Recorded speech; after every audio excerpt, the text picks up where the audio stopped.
So everyone, how was your sleep yesterday? Was it good? Okay, hopefully you guys took a good rest yesterday and you are in full excitement and also full energy to join our third day of the Wisdom program. Once again, I would like to say good morning and welcome back again to our Wisdom program to all of the participants and guest speaker. It is my honor to welcome all of you once again to our third day of the Wisdom program. Okay, everyone, since today is Saturday, which means it is a great weekend, please everyone do turn on your cameras before we start our third day of the Wisdom program. Well, I still see some people who haven't turned on their camera since day one, and hopefully you guys can turn on the camera for today because we only had about 1 week left to get to know and recognize each other's faces. Okay, everyone, I still wait for you to turn on your cameras. For those who already turned on your cameras, I thank you a lot. And everyone, as you may have already known from the very first day, my name is Chika, and I will be your master of ceremony for today. Okay, I still wait for some of you guys to turn on your cameras, and also you can invite your friends, your group mates who haven't joined our Zoom to join our Zoom for today. Okay, just like how I was since the very first day, I hope that all of the participants can be more active to answer the questions, to ask some questions during our lecture classes for today. And once again, I would like to appreciate your willingness to join this event and learn here at this weekend. Okay, everyone, to remind all of you once again, please do not forget to fill in your attendance forms through the form provided on the chat Zoom below, as you can see. And as you may have already known from the previous meeting, you only have 3 sessions of attendance, which is at the beginning, at the middle, and at the end of the program. And also another surprise is you will only have 10 minutes for each session to fill in the attendance form. So make sure you don't miss it and you pay good attention while to the classes. Okay, before we get into our first class for today, I will be sharing the agenda for today's event. So at the previous meeting, you all have learned about marketing and also about operation. And for today, you will be receiving a lecture class about human resources and finance, in which the first topic in human resources will be about developing the talent competitive edge in digital era, which will be explained by Ms. Dian Ekowati, Ph.D. from Universitas Airlangga, and this will be followed by discussion about embracing big data on human resources planning, which will be delivered by Associate Professor Dr. Siti Rohaida Mohamed Zainal from USM. Okay, this will be an exclusive opportunity for all of you to learn more about each topics in management. So make sure to keep your focus on, and please do not hesitate to ask for some questions during the lecture classes. Okay, for the very first lecture class, are you guys ready? Ready? Okay, I think all of you are ready now. Okay, for the very first session will be led by Mr. Zainal Mustafa as our first moderator. So for Mr. Zainal, we welcome you to time and screen.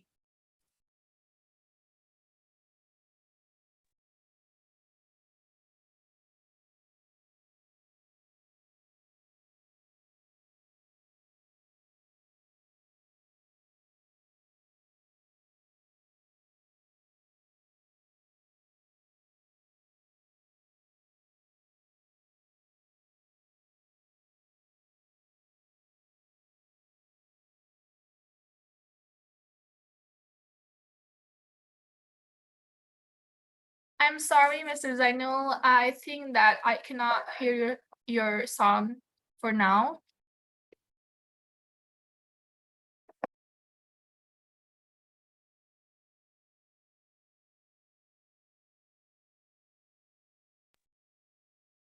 No, it's not audible yet. Okay. Okay, it's clear already. Okay. Thank you so much, Chika, for this precious opportunity. And good morning, everyone. Welcome back to Wisdom, widening the impact of sustainable digital innovation in management. Okay, so my name is Zainal Mustafa. In this chance, I will be in charge to lead the discussion for the next 2 sessions. to discuss about human resource and digitalization related things. Okay, so first of all, let's take a look for the outlook of human resource topics. Today, it is based on the COVID-19 that has currently shaken all organizations, not only for business, but also for academics. So creating a complex and challenging environment for human resource management practitioners and also academicians who need to find ingenious solutions to ensure the continuity of that organization and to help their employees to cope with this extraordinary crisis, especially the challenge in incorporating digital pedagogy in human resource.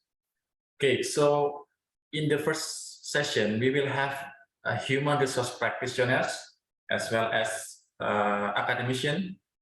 She is the former of Universitas Airlangga's head of AGE, Airlangga Global Engagement, but now she's become head of Universitas Airlangga, head of planning and development work. So, Bu Dian Ekowati, are you with us? Yes, I am. Okay, thank you, Bu Dian Ekowati. And for the next speaker, we also have Associate Professor Siti Rohaida binti Mohamed Zainal from University Sains Malaysia. She is now officiating as Deputy Dean of Academic, Career and International School of Management, USM. Professor Siti Rohaida, are you with us already? Yes, I am. Can you hear me, Zainal? Okay. Yeah, we can hear you. All right. Thank you so much, Prof. Siti Rohaida. Okay, without further ado, let's start our lecture for the first topic, psychological capital, developing the talent competitive edge in digital era, which will be delivered by Bu Dian Ekowati, Ph.D. And she's a senior lecturer in the management study program at the Faculty of Economic and Business, as well as the head of planning and development agency of Airlangga University. So, Bu Dian completed her undergraduate and postgraduate studies at Gajah Mada University, but returned to take a master's degree at the University of Melbourne, Australia. And after that, she continued her doctoral studies at the University of York. And during his tenure as a lecturer, he has published many studies since 1998. Her focus research is on leadership, organizational behavior, talent management, and also human resource analytics things. Okay, so please welcome Bu Dian Ekowati, PhD. Time is yours. Thank you very much, Mr. Zainul. It's hard for me to say it's Mr. Zainul, so I might just call you Zainul if it's okay. Hello everyone, how are you today? Hope everyone is okay. I haven't heard anything. I mean, like no sound, nothing from the students. How is everyone's today? Yeah, good. Oh, Alhamdulillah. you're good. Okay, good. Alhamdulillah. Thank you very much. And it's good to be here with you and have a talk with regards to things related to human resources management and also the trend within the context of organizational behavior, especially about the psychological capital. I mean, like my time is only like an hour, so I might start right away, everyone. Allow me to share screen.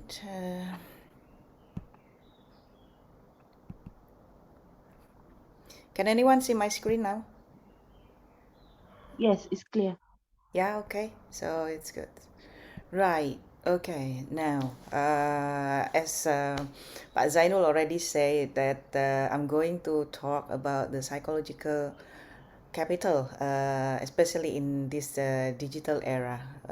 Let alone the digital era, I suppose that psychological capital is a very long-standing concept, and also what it's called. Yes, concept in human resource and also organizational behavior.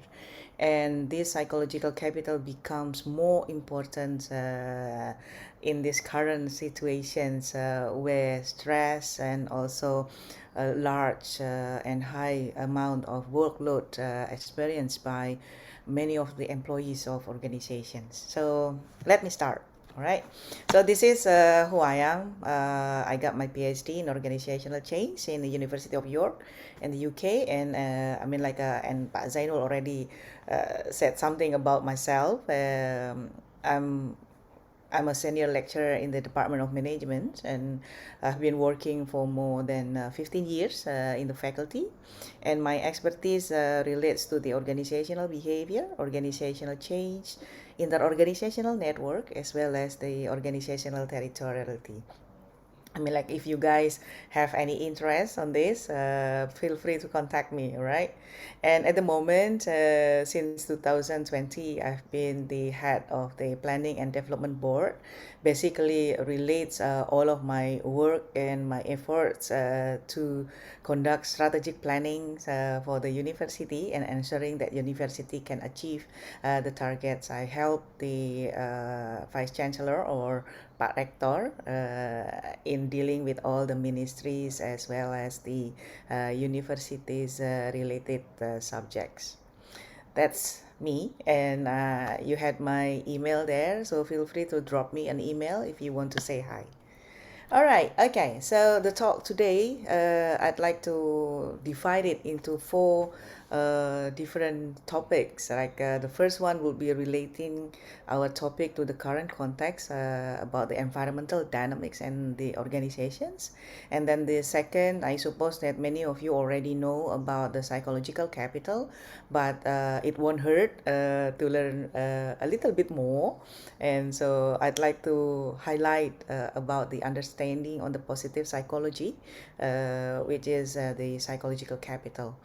And then the technological change and work dynamics, I suppose it's very important, especially because nowadays we are facing the fourth industrial revolutions, and everyone knows that the digitations and many things have been changing very significantly at this moment, and it may affect how we as an individual work in organization and even in schools, right? And then the last but not least, it will be about the strengthening the PsyCap or psychological capital within the current work pressure in organizations. I do hope that this will be sufficient for us to talk about today, and I do hope that the time will allow it. All right. But before I start, I'd like to show you a video, and Pak Zainul, let me know if the video can really play properly. All right. Okay. Let me see.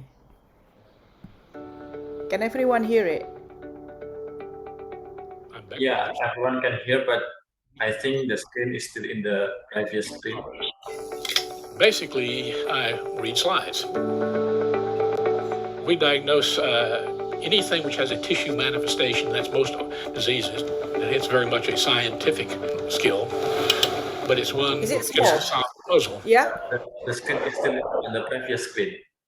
Oh, really? Oh, hang on. Let me stop this for a moment, guys, and let me redo it into this. All right. Okay. Oops. Sorry. Hang on. Oops. Come on. Toot. All right. Okay. Start again. Oh, can you see it? I'm Beck Weathers. I work at Medical City Dallas Hospital, and I'm an anatomic pathologist. Basically, I read slides. We diagnose anything which has a tissue manifestation, that's most diseases. It's very much a scientific skill, but it's one that gets to solve the puzzle.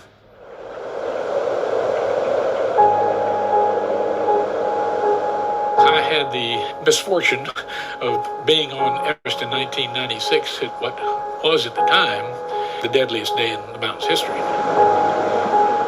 Caught in a terrible storm on the top of Everest, and we gradually began to freeze to death. This is my death certificate.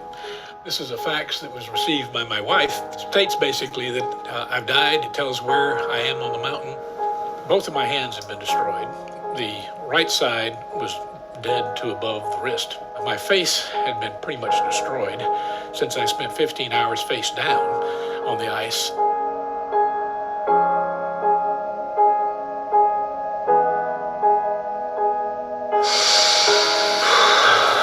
I thought the movie was done as well as it could possibly be done to tell this story. The story is very complex, it has a lot of characters, and the commitment that they made, which was to make it as realistic as possible.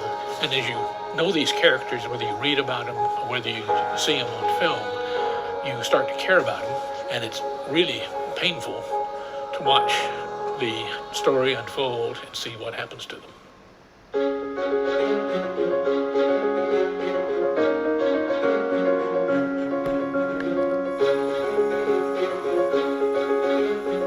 Over months, we managed to rebuild a nose upside down on my forehead, and then gradually got it to grow in the middle of my face. I had a reconstruction done by Greg Anigan on my left side, and I went back to work 6 weeks after they cut my hands off. Most everything is negotiable. If you think about it, you can find a way to do it. I gave up some body parts, but I got back my relationship with my wife, with my kids. I was forced to reevaluate my life. I always lived in the future, and now I live in the present.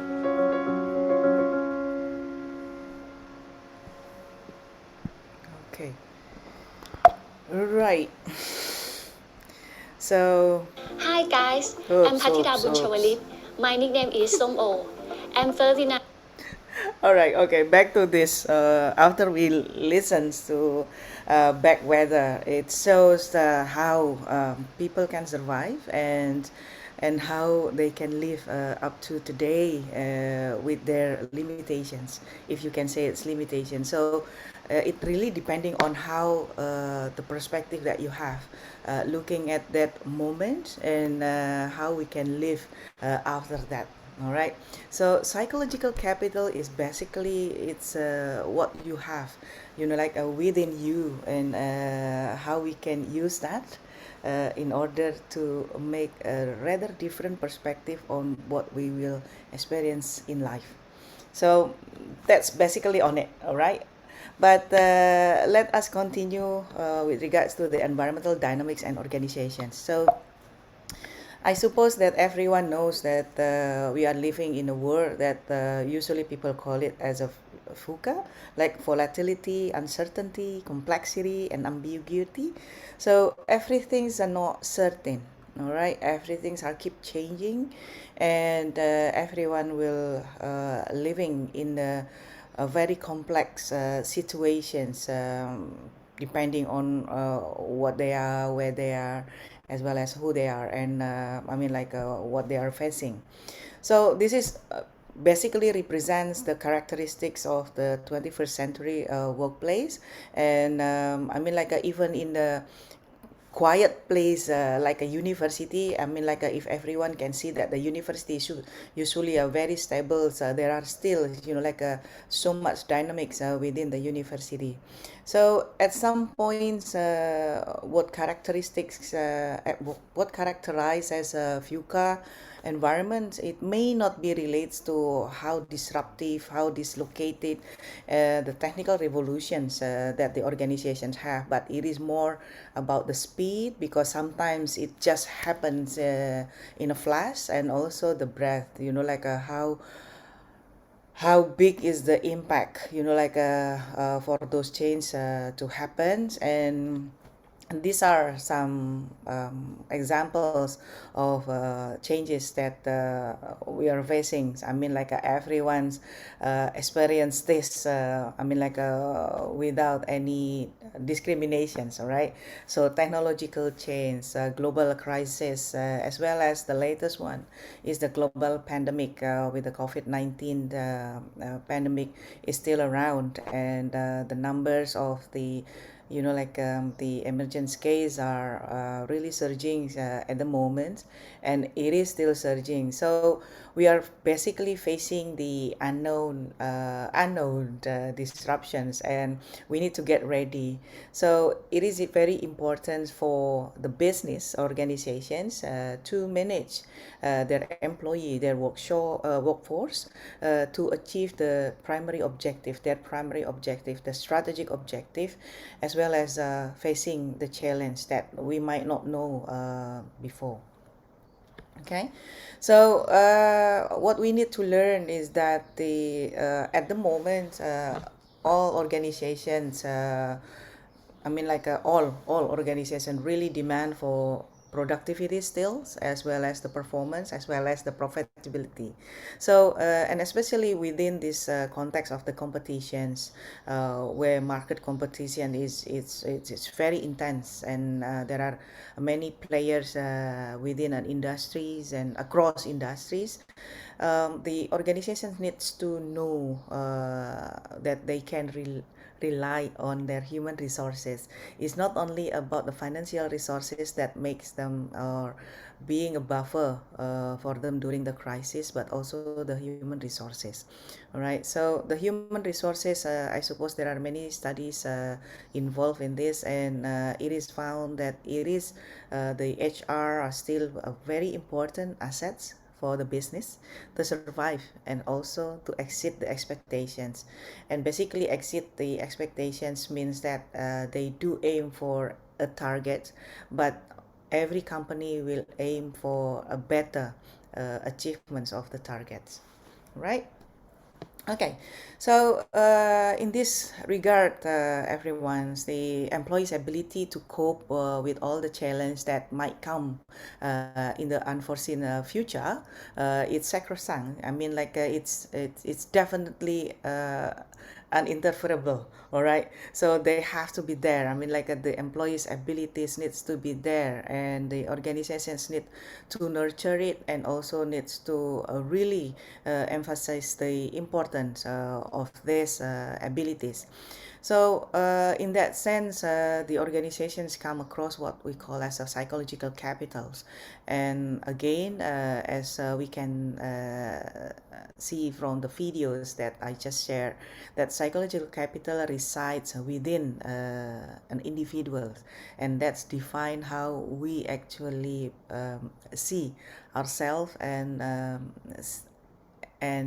experience, and like make an actions. I mean, like with regards to a moment or to any of the events that we might experience in the future. Okay, so again, PsyCap is considered as a solutions in many of the research that have been done in this area, and it involves the investigations on the capacities of the employees, as well as how these capacities of the employees affect the organizational capability in general, and how it helps the organizations in achieving their objectives. All right. So basically, if we talk about the psychological capital, I mean, like, I'm so sorry if many of you already know about the psychological capital, but I suppose it won't hurt to know just a little bit more, and I would like to refresh maybe like if we want to see another things about the psychological capital. So there are lots of capital that relates to human basically in organizations, all right?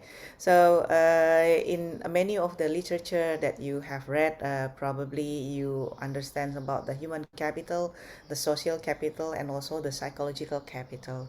So basically the human capital, it may not be simple, all right, guys? But then I suppose this can be simplistic. I mean, like this can be simplified into what you know. So basically the human capitals are built through the educations, experiences and skills and also knowledge that you already gather for all this time. So for examples like this point of time, we are sitting here and also listening to this psychological capital thing. So it may add, like this kind of insight may add to the human capital as if in a what you know things. Okay, so you will learn about the psychological capital, but the social capitals, it's a rather different one. Okay, the social capitals look a little bit extended, like areas within yourself, and that's include the family, the friends, the extents of the professional context, the groups, the themes. So how individual capabilities that we know can build the social capital if we actually build it, like within our groups, within the context of our organizations. But another thing is the psychological capital that's define who you are. So in this matter, we see it from the four major dimensions, which is the hope, self-efficacy or self-belief, the resilience, as well as the optimisms. In short, usually the psychological capitals are known or is known as a hero. Okay, hope, efficacy, resilience, and also optimism. So if we look back on the emergence of the psychological capitals, it is quite a little bit new development as opposed to the previous concentrations on the mental disorder or like things relates to the kind like a dark side of the psychology. So it's more on the dysfunctional behavior of the individuals, but the psychological capitals, like starting to emerge as part of the how leaders can help in improving the quality of the employees, and that it's basically it emphasizes on building the strengths of individuals, like your talents, the traits, the like the traits, the characteristics, the virtues, and it helps the employees or in general individuals to be more valuable and also be fruitful to others. All right. So the positive psychology basically has two mainstreams. What we usually understand as one is the positive organizational scholarships that look into like this kind of things within the macro view, and also the positive organizational scholarships. The positive organizational behavior that is more on a micro view. So we basically put ourselves on the positive organizational behavior, which like as you can see in the slides, it is defined as the study and applications, all right, of positively oriented HR strengths and psychological capacities that can be measured, okay, develop and effectively manage. So this is very important because I mean, like there are many jargons that if you cannot measure it, you cannot improve it. So this is basically things that we aim to be able to improve, and this is very important for us, like to have this kind of dimensions within our characteristic as an individual. All right, so this is basically what I said previously. So PsyCap describes individual psychological capacities again, like that is can be measured. So I do hope that we know that how confident we are, how optimistic we are, how resilient we are, and that can be measured. And more importantly, it can be improved. All right. So if we take a look at hope, okay, this is kind of like I mean, like there are many times where we actually say it's like, oh, there is no hope, but the thing is, there is always a hope. All right. So a hope is a positive again because this is a positive psychology, a positive motivational state. So it is actually a situations, a conditions that you see yourself, like having like an expectations that you will be able to succeed, and by that you will be able to get a way in making sure that your aim will be achievable. So within the hope, we do have the willpower and also the way power. Okay. And the second one is efficacy. So efficacy basically we kind of like interchangeably with the confidence. So we are confidence that we have our abilities to do things, all right, and that's basically to drive our motivations, to use our mind to think more, to embrace all the resources, to use it for achieving the results. Okay, so highly efficacious individual will usually be understanding about their competence and skills. So usually if you are confident with yourself, you know that you can do things, and you know what you can do and how you will do it. All right. So this is very important, especially in driving the motivations for everyone, for any individuals in achieving any objective that they have.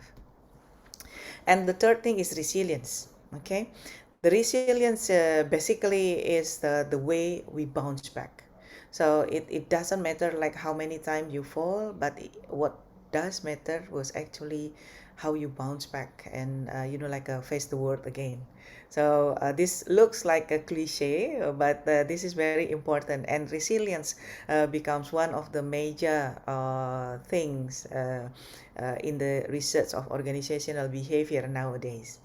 Okay, so people who have high resilience usually they are resourceful, and they are willing to take risks, also to face the challenge. And optimisms, the last dimensions of psychological capitals, is about the positive reference on how we are try to convince ourselves that we would like to be succeed, whether it is now or in the future. Okay, so basically these optimisms relates to the attributions theory, where we attribute positive outcomes, to a personal permanence, like it is because of me, like and the failure or any of the cause of the negative events to the external. And on this ground, we think that the organizations where we work needs to understand how we can build the potential within the individuals, and how we can drive and direct that in order for those individuals to be able to face the environmental dynamic, especially because we are now facing the fourth industrial revolutions. And the fourth industrial revolution, it's very very close to how the technological change brings things to our life. Okay, so basically the fourth industrial revolutions starting, I don't know when it starts, but it is coming with the all the digitations, all the cloud computing, many things with the Internet of Things and everything, and especially in these generations, I don't think that anyone can stay away from their mobile phones. Everything will be done in the mobile phones, right? So sometimes if we left our mobile phones at home, we feel like ourselves like deaf, or we just things will be different. Okay, so basically the industrial revolutions brings different things to the business, and how the business organizations do their things these days.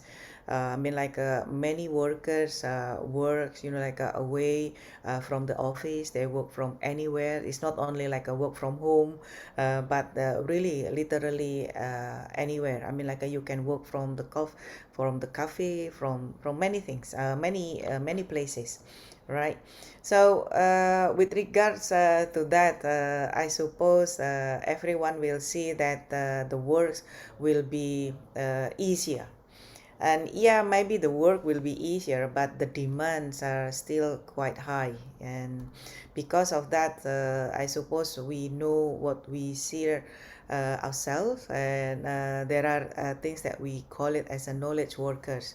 Okay, so there are lots of things, and also the dynamics within the employee themselves, as well as in the organizations. Okay, that the artificial intelligence, the robotics, the many things, they come and we have to face this, whether we want it or not, and this is really affecting the way we work. So the things that we think, if you guys, having your mobile phone with you now, you can actually access many informations with your mobile phones.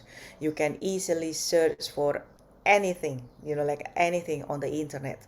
If you don't know the meaning of words, you just Google it, and if you try to find any article, you just put it into Google, a scholar's things, and you will find it. And even you may ask many things from the Wikipedia, whether sometimes it is debatable whether it is believe it, people can believe it or not, but still, you have access to the informations.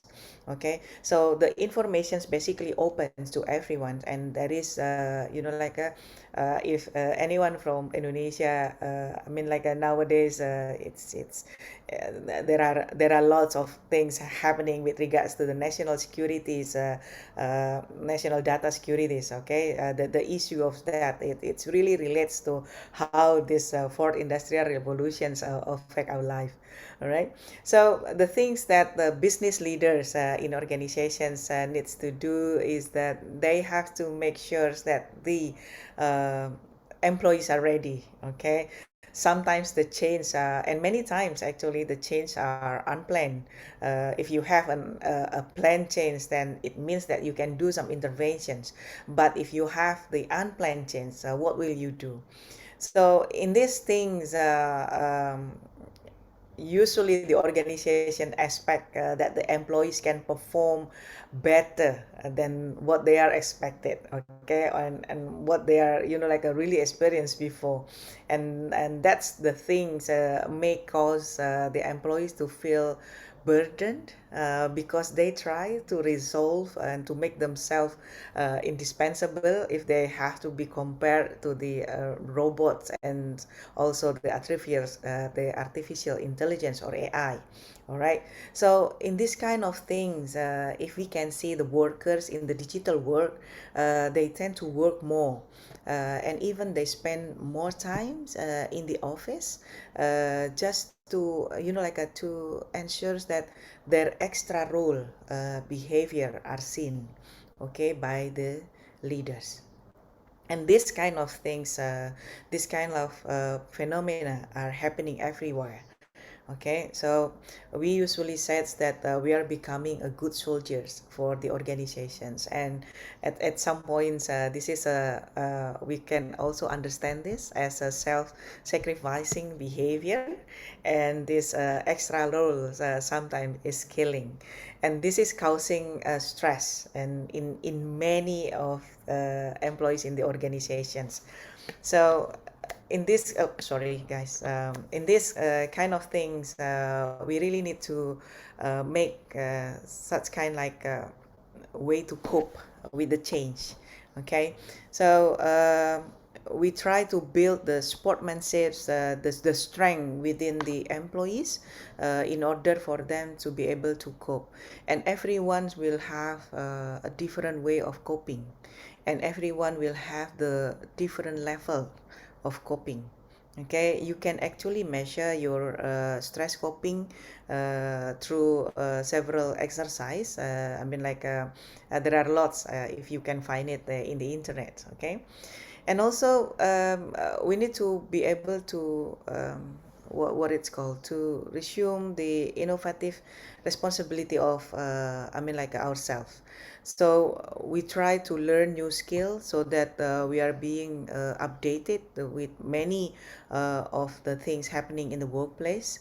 And for students, I mean like Indonesian students especially, you face all the things that you know as the MBKM, or Merdeka Belajar Kampus Merdeka, or in English we call it as an emancipated learning. So with this kind of things, you learn new things. You don't have to go full for the degree, but you can add things, little things to yourself, having a micro credential studies to help you surviving the change. And the other things is that the having this kind like hope, optimism, resilience things will help you to grow. It helps you to promote you know like the confidence feeling about improving yourself, building your competence, and of course surviving the change. Okay, so there are things, as I said previously, that workers in digital work now facing stress. They basically not stopping, and because the globalizations and many of those kind of jargon, and also you know like the technological change facing you know like the organization imposed on the organizations, you know like basically workers are not stopping. Okay, workers are not stopping. They work literally 24 hours sometimes. And for examples, I mean like for me, as Pak Zainal already said previously, I work in the global engagement for the last 5 years before moving to the strategic planning agencies, and having worked in the you know like in global office, it means like my time of work sometimes you know like becomes blurred, because I keep contacting the you know like our partners in different places in the world.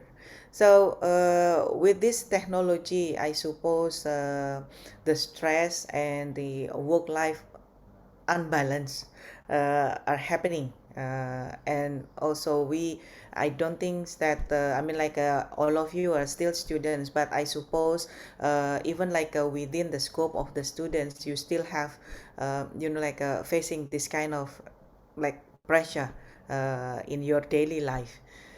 So hopefully the positive psychology will help to strike the balance, I mean like imposed by the fourth industrial revolutions. And by having that, we aim to concocting the antidote. Okay, so we do hope to build and to develop our PsyCap, and more importantly, we would like to strengthen our PsyCap to be able to survive in this digital world. So again, we would like to, I mean like having a PsyCap, the psychological capital within you, within yourself, you know like you will see that this kind of things, like the workload that you have, like the additional job that you may have to experience, the additional homework that you have, to be able to graduate later. It's not as a barriers or threats that, but it is more as a challenge that you can overcome. Okay, so in this kind of things, organizations needs to be able to improve the way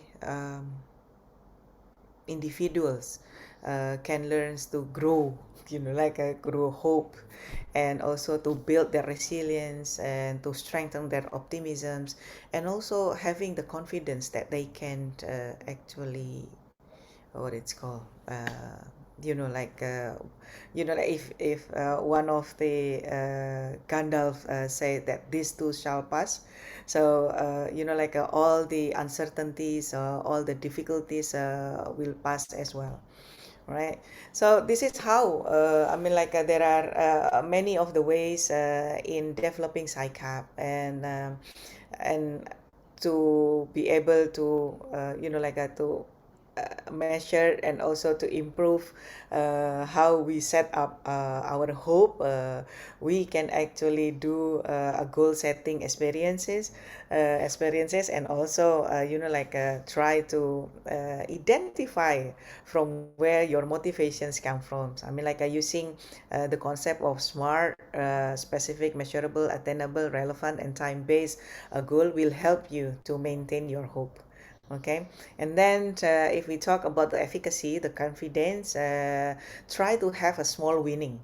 Okay, we may aim for a big goal or big results, but I do, for me myself, I'd like to try to have a small winning in my life, but it's more like a continuous winning.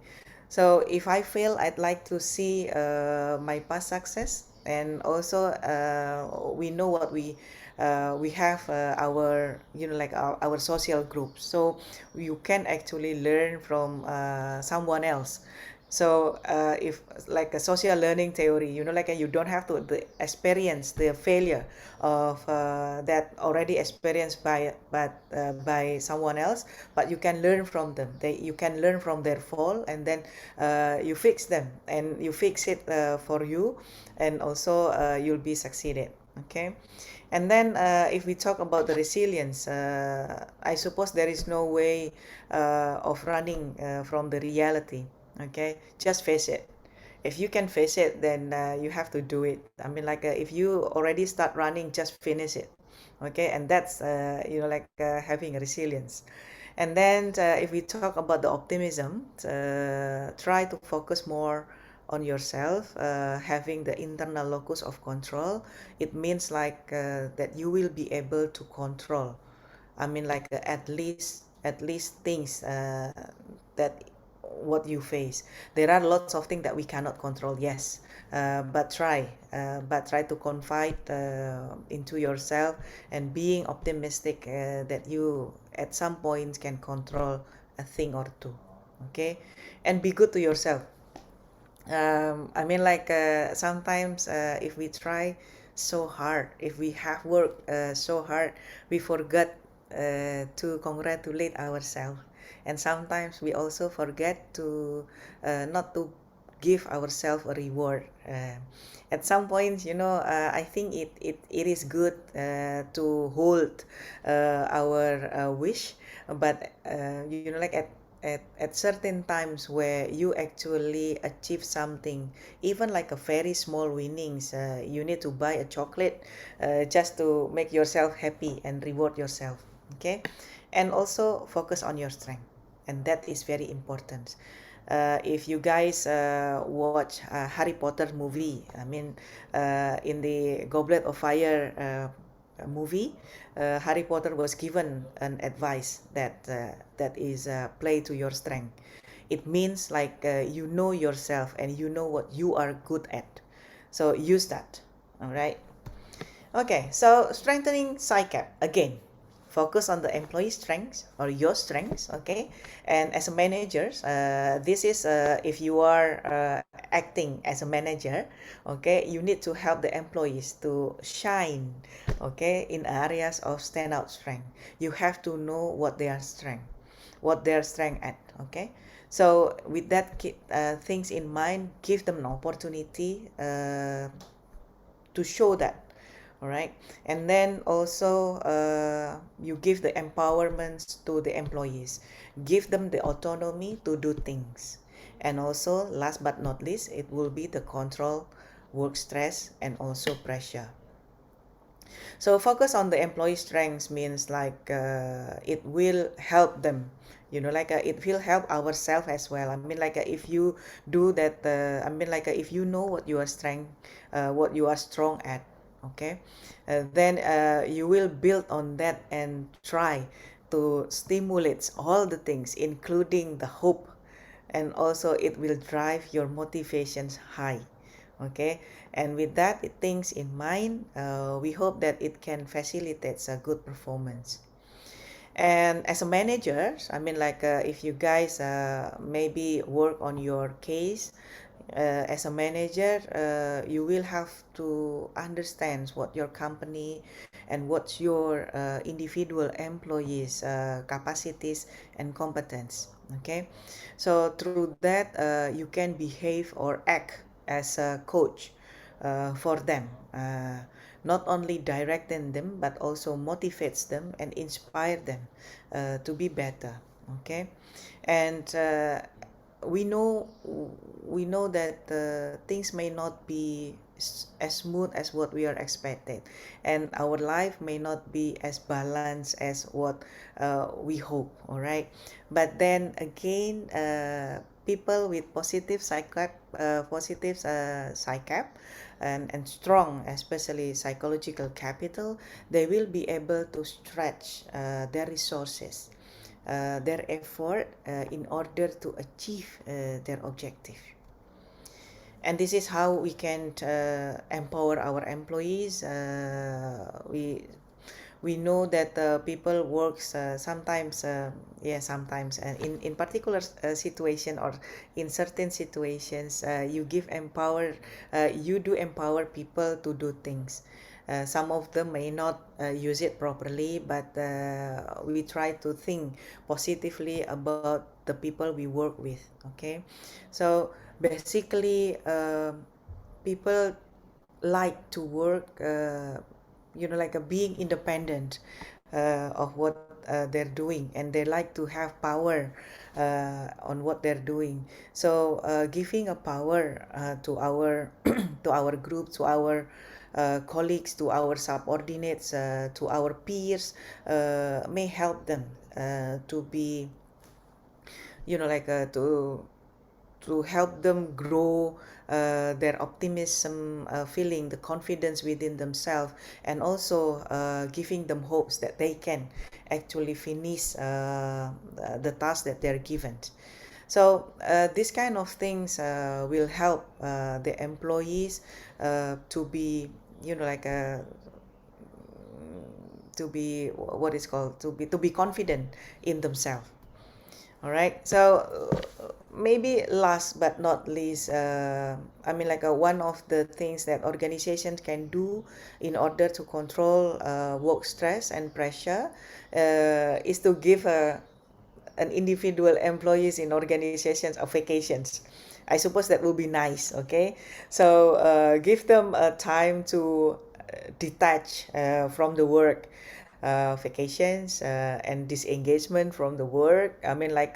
Yes, indeed, the employee engagement to work are very important, but there are times where we as employees like to disengage ourselves, to our work. Especially, if you guys already work some of you maybe work 6 days, some of you maybe work 5 days, and some of you maybe doesn't have any holiday at all, and these kind of things are very important. and the managers need also to think through about organizing work within their team, because this is very important to ensure that individual employees can live balance between their work territories and as well as their life territories. And last but not least, I suppose that the support from the organizations through the managers as well as the supports from the members of the family are also important. So having from the organization perspective, an online supports, as we work in the digital work, and also we work mostly, probably many of our times are not within the office setting, and more on the in a outside of office setting, then an online supports will be very useful. So basically, if you can see 24 hours, online support from the managers, that will be good. But then the managers will be very stressful. All right, okay. So with regards to the SciCap and talent development, I suppose there are lots of the research in organizational behaviors already emphasizing on the relationship between the social capital and how social capital can help in improving the talent developments, and that can be done through leadership, creativity, stress management, and also that the psychological capital is also good and positively influence the entrepreneurial intentions of individuals. So whether you are working in an organizational setting or if you work on yourself, having a high psychological capital is always beneficial. And psychological capital is also good in ensuring that employee can voice, their thoughts in organizations, having the optimisms, having the resilience, having the hope that things will be, be able to be solved. The employee voice plays very important, things in this today's learning organizations. And the other things, and one of the major work relates to psychological capital is also what we call as the organizational citizenship behavior. This is where employees do play an extra role for the organizations. They are willing to sacrifice more for the organizations. And another things relates to in the individual development is growth intentions. Okay, so if we have high psychological capital, strong psychological capital, we do hope, we have the intentions to grow even more. We'd like to be better and better and better. And last but not least, many of the psychological capitals are also very relevant in the learning climate, to improve the learning climates within the organizations. And for you, for all of you guys, as you are still in the schools, in the university, this kind of psychological capital can help you to learn more within the context of higher education. So I'd like to close my talk today with this quote from Louis Zamperini. Louis Zamperini is a very senior, very senior Olympic runner, and he said that people says that he is an optimist. He always finishes his run, okay, because he is a runner. So this is what he says. Am I an optimist? An optimist says that the glass is full. A pessimist says that the glass is half empty. A survivalist is practical. He says, call it what you want, but just fill the glass. I believe in filling the glass. And which one are you, guys? And I suppose that if you just do what you can do and keep doing it, then it makes you someone with a strong psychological capital. So takeaway lessons for today. I do believe that every one of us needs to have an attitude that I can and will deal with these difficult situations wherever you are. It doesn't have to be in a digital world or I mean like it doesn't have to be now or then, but having a psychological capital means that you are being confident that you can and you will deal with any situations that you face. Okay, and last but not least, this is what I like, and this is what I like everyone to see, and I do love him. I mean, like this is very important things that it doesn't matter how we fall. It doesn't matter also how many we fall. But then I suppose the one that makes us different from others is how we bounce back. Okay. So thank you very much. And if anyone have any questions, do feel free to ask. Thank you very much.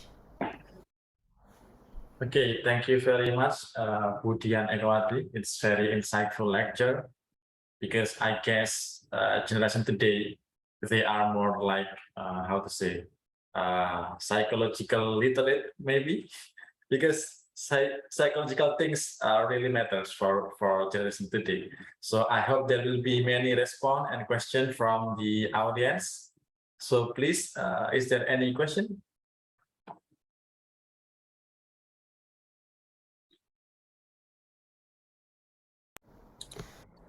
It's still morning. Sahida. Okay, Yeah. Sahida. Assalamualaikum, Prof. Good morning, everyone. I just want to ask you, in the positive psychology environment, I believe that the element of punishment or something like, but yeah, something like that. It can be somewhere. I mean, it might not be dominant in our actions or our thought, but those elements is equally important in certain circumstances. So how does in the positive capital environment we still can imply on that? Thank you. Right. Thank you, Sahida, for the questions. Yes, I do agree. I mean, like last time, I was asked as well by like a professor in Germany about that and about. I mean, like the examples was about the university. Okay, our university in ensuring like how people can exceed beyond expectations, and the thing is there are two kind like reinforcement that we know, right? The positive reinforcement and also the negative reinforcement. The one that you ask is the negative reinforcements, where the punishments are in place rather than like a carrot and stick. Okay, so within the context of positive psychological environments, I suppose the organizations can choose to have, okay, to have the positive reinforcements, like giving incentives, and I mean like if people, for example, like for taking an examples like Airlangga, okay, like Airlangga. Um, we try to build the climate of research, okay, and if we take a look at Airlangga, I mean like 5, 6, 7 years back, like the climate of doing research and publications are far from now. I mean, like the numbers of publications that we have, it's only like 250 publications per year at the university level. Okay, that's kind of like the how small it is. Okay, like we do have 2,000, almost 2,000 lecturers, and we had only have like 250 publications a year, so it's very small. So the things that we do, we kind like build this kind like a climate, the learning climate, the positive climate for like for research to nourish. Okay, the things that we do is we provide like ways to explore. The department of management, the one I mean like now the one that holding these events, I remember 5 years back while I was just coming back from my study in the UK for my PhD, they opened the what is called, they opened all the opportunities to go for international conference for all lecturers. So all lecturers are required. So this kind of things, like they are required to submit their proposals, their paper to the departments, so that they can actually go for international conference.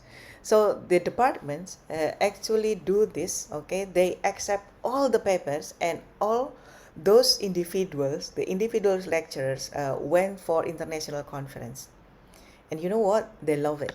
Okay, and through this kind of exercise, the first exercise, the second exercise, people build more confidence. They are becoming more confident in developing their papers. Okay, so once they get this, okay, once they get this, they get more confidence. Now they are able to build their own paper. So after 3 years of having this kind like an exercise of sending everyone going overseas, okay, then the department decides to, okay, now we put a little bit of pressure, okay, so a little bit of competitions where if your paper is not good enough, you couldn't go. So this kind of things, if we consider this as a punishment, yes, it is a punishment, but it is put in a positive light.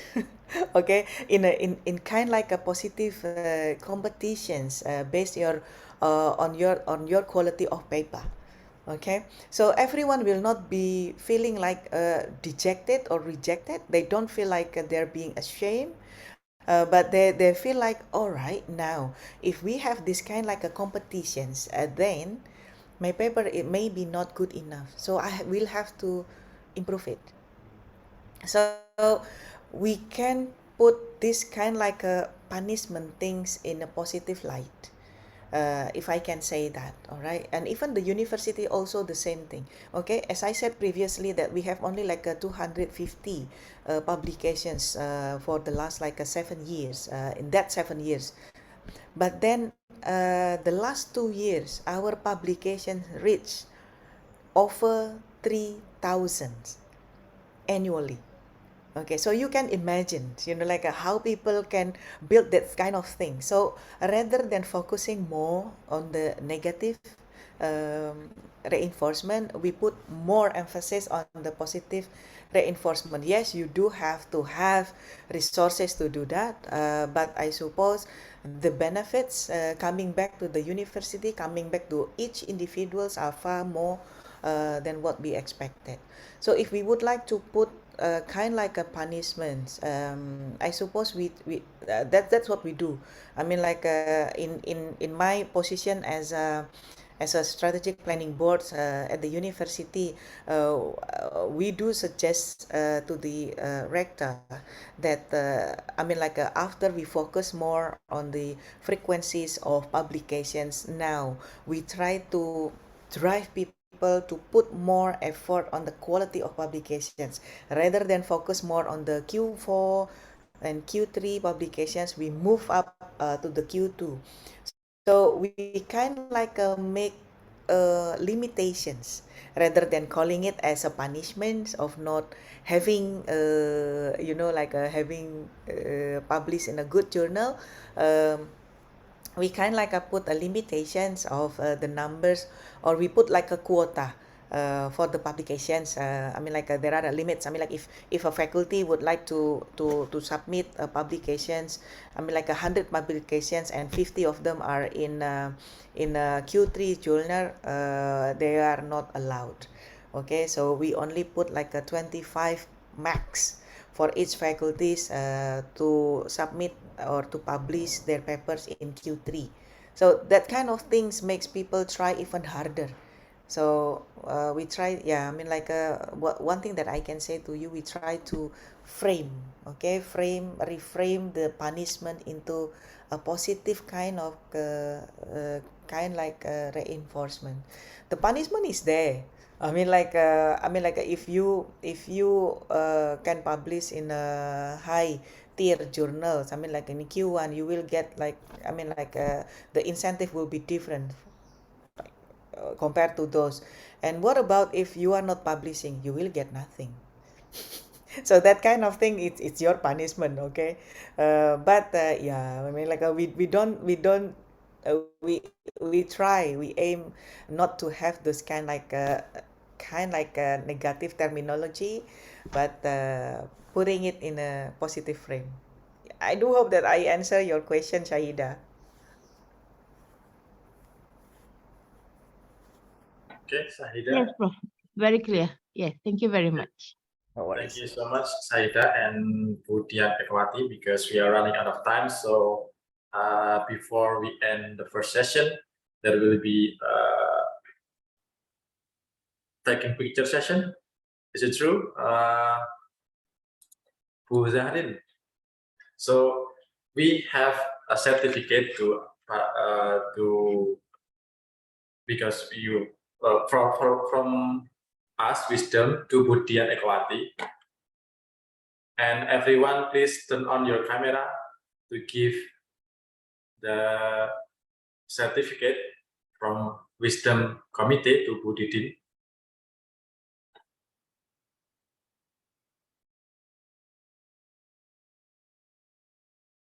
Okay.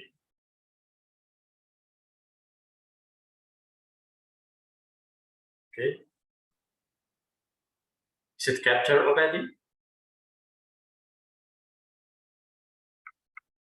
Okay.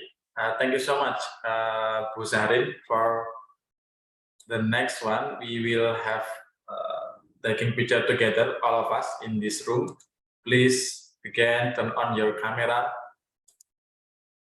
I think that half of the participants haven't turned on the camera yet. So please, yeah, we will wait until all of you guys turn on your camera.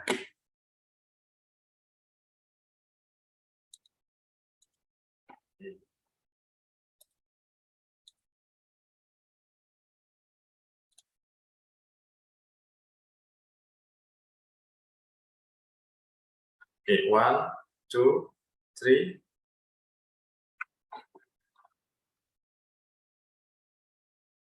For the second page, please. 1, 2, 3.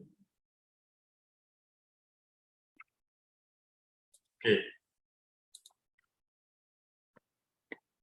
Thank you so much, Bu Dian Ekowati, for the insightful lecture. So we will move to the second session. Okay, second session. We will have the second session whose topic is about embracing big data on human resource planning, which will be delivered by Associate Professor Siti Rohaida binti Mohamed Zainal.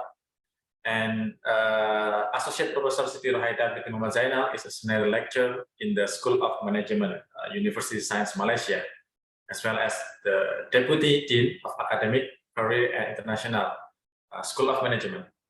So she completed her undergraduate degree in University of Missouri, Kansas City, and continued her master degree at University Sains Malaysia.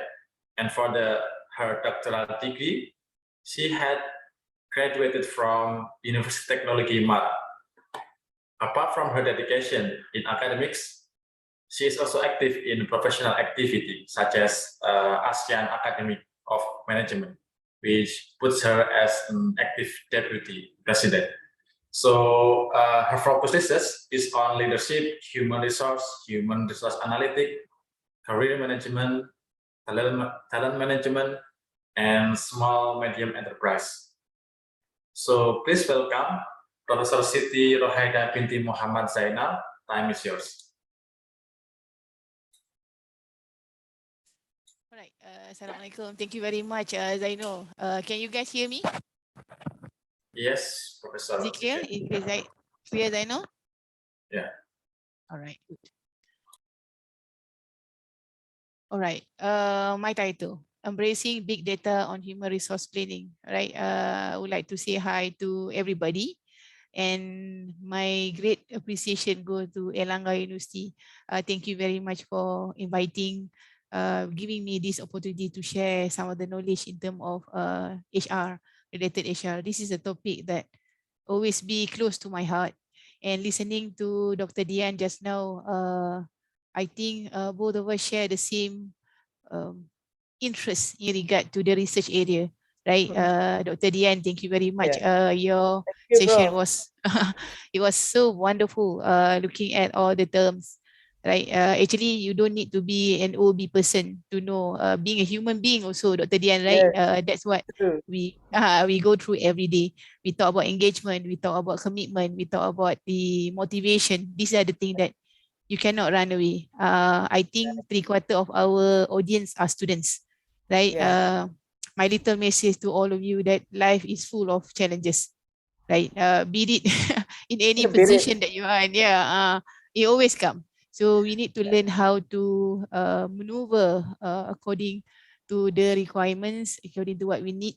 But please embrace your self-esteem always, right? So that we will not be always make a U-turn to every single problem that we have, right? Problem meant to be there to make us more matured. And then this is why we have this session. Good. Airlangga University, you guys have made a very wonderful session, what we call wisdom, right? So this is what we actually want. Having put all these topic together, I think at the end of the day, the audience will be having a lot of benefit on how to, face future challenges.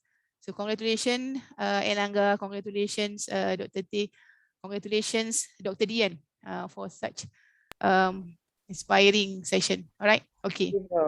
Okay, my duty now is to extend a bit, in terms of how we want to embrace big data. If you listen carefully to Dr. Dian sharing session just now, we talk a lot about human talent. We talk about a lot on the human characteristic. Having to say that, like it or not, the movement of technology is there. Okay, many years ago, we have traditional classes like us. We face to face, no? Suddenly, with the hit of COVID-19, everything become online. Right? I think if online go for next more years to come, we hardly communicate with human being anymore. Right? Okay. But do not take technology as one factor that going to hinder our movement, our progress, our productivity. We should take it from the positive side. In what way technology actually can enhance us? In what way technology can improve us? So this is how we have to take a look, right? Regardless of how you see the glass, whether half empty or half full, your job now is to leverage. If you see half empty, then you fill up another half. If you see it's not enough, then you have to do something. So rather than looking at the negative side, I think we have to embrace the change, right? The change is there for us to embrace it. Looking at the topic, big data. My duties now is to link the usage of big data in one of the areas that what we call human resource planning, right? What I will do before, I know Zainal, you already introduced me, but allow me to take some spare times just to take a look again. Tak kenal maka tak cinta. So if we don't know, we might not feel in love with. So allow me to introduce myself, please. Ladies and gentlemen, those who are listening to me, my name is Siti Rohaida binti Mohamed Zainal.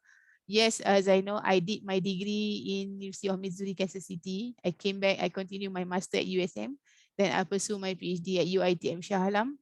That will be my academic background. My current post, I'm now attached lecturer at School of Management, right?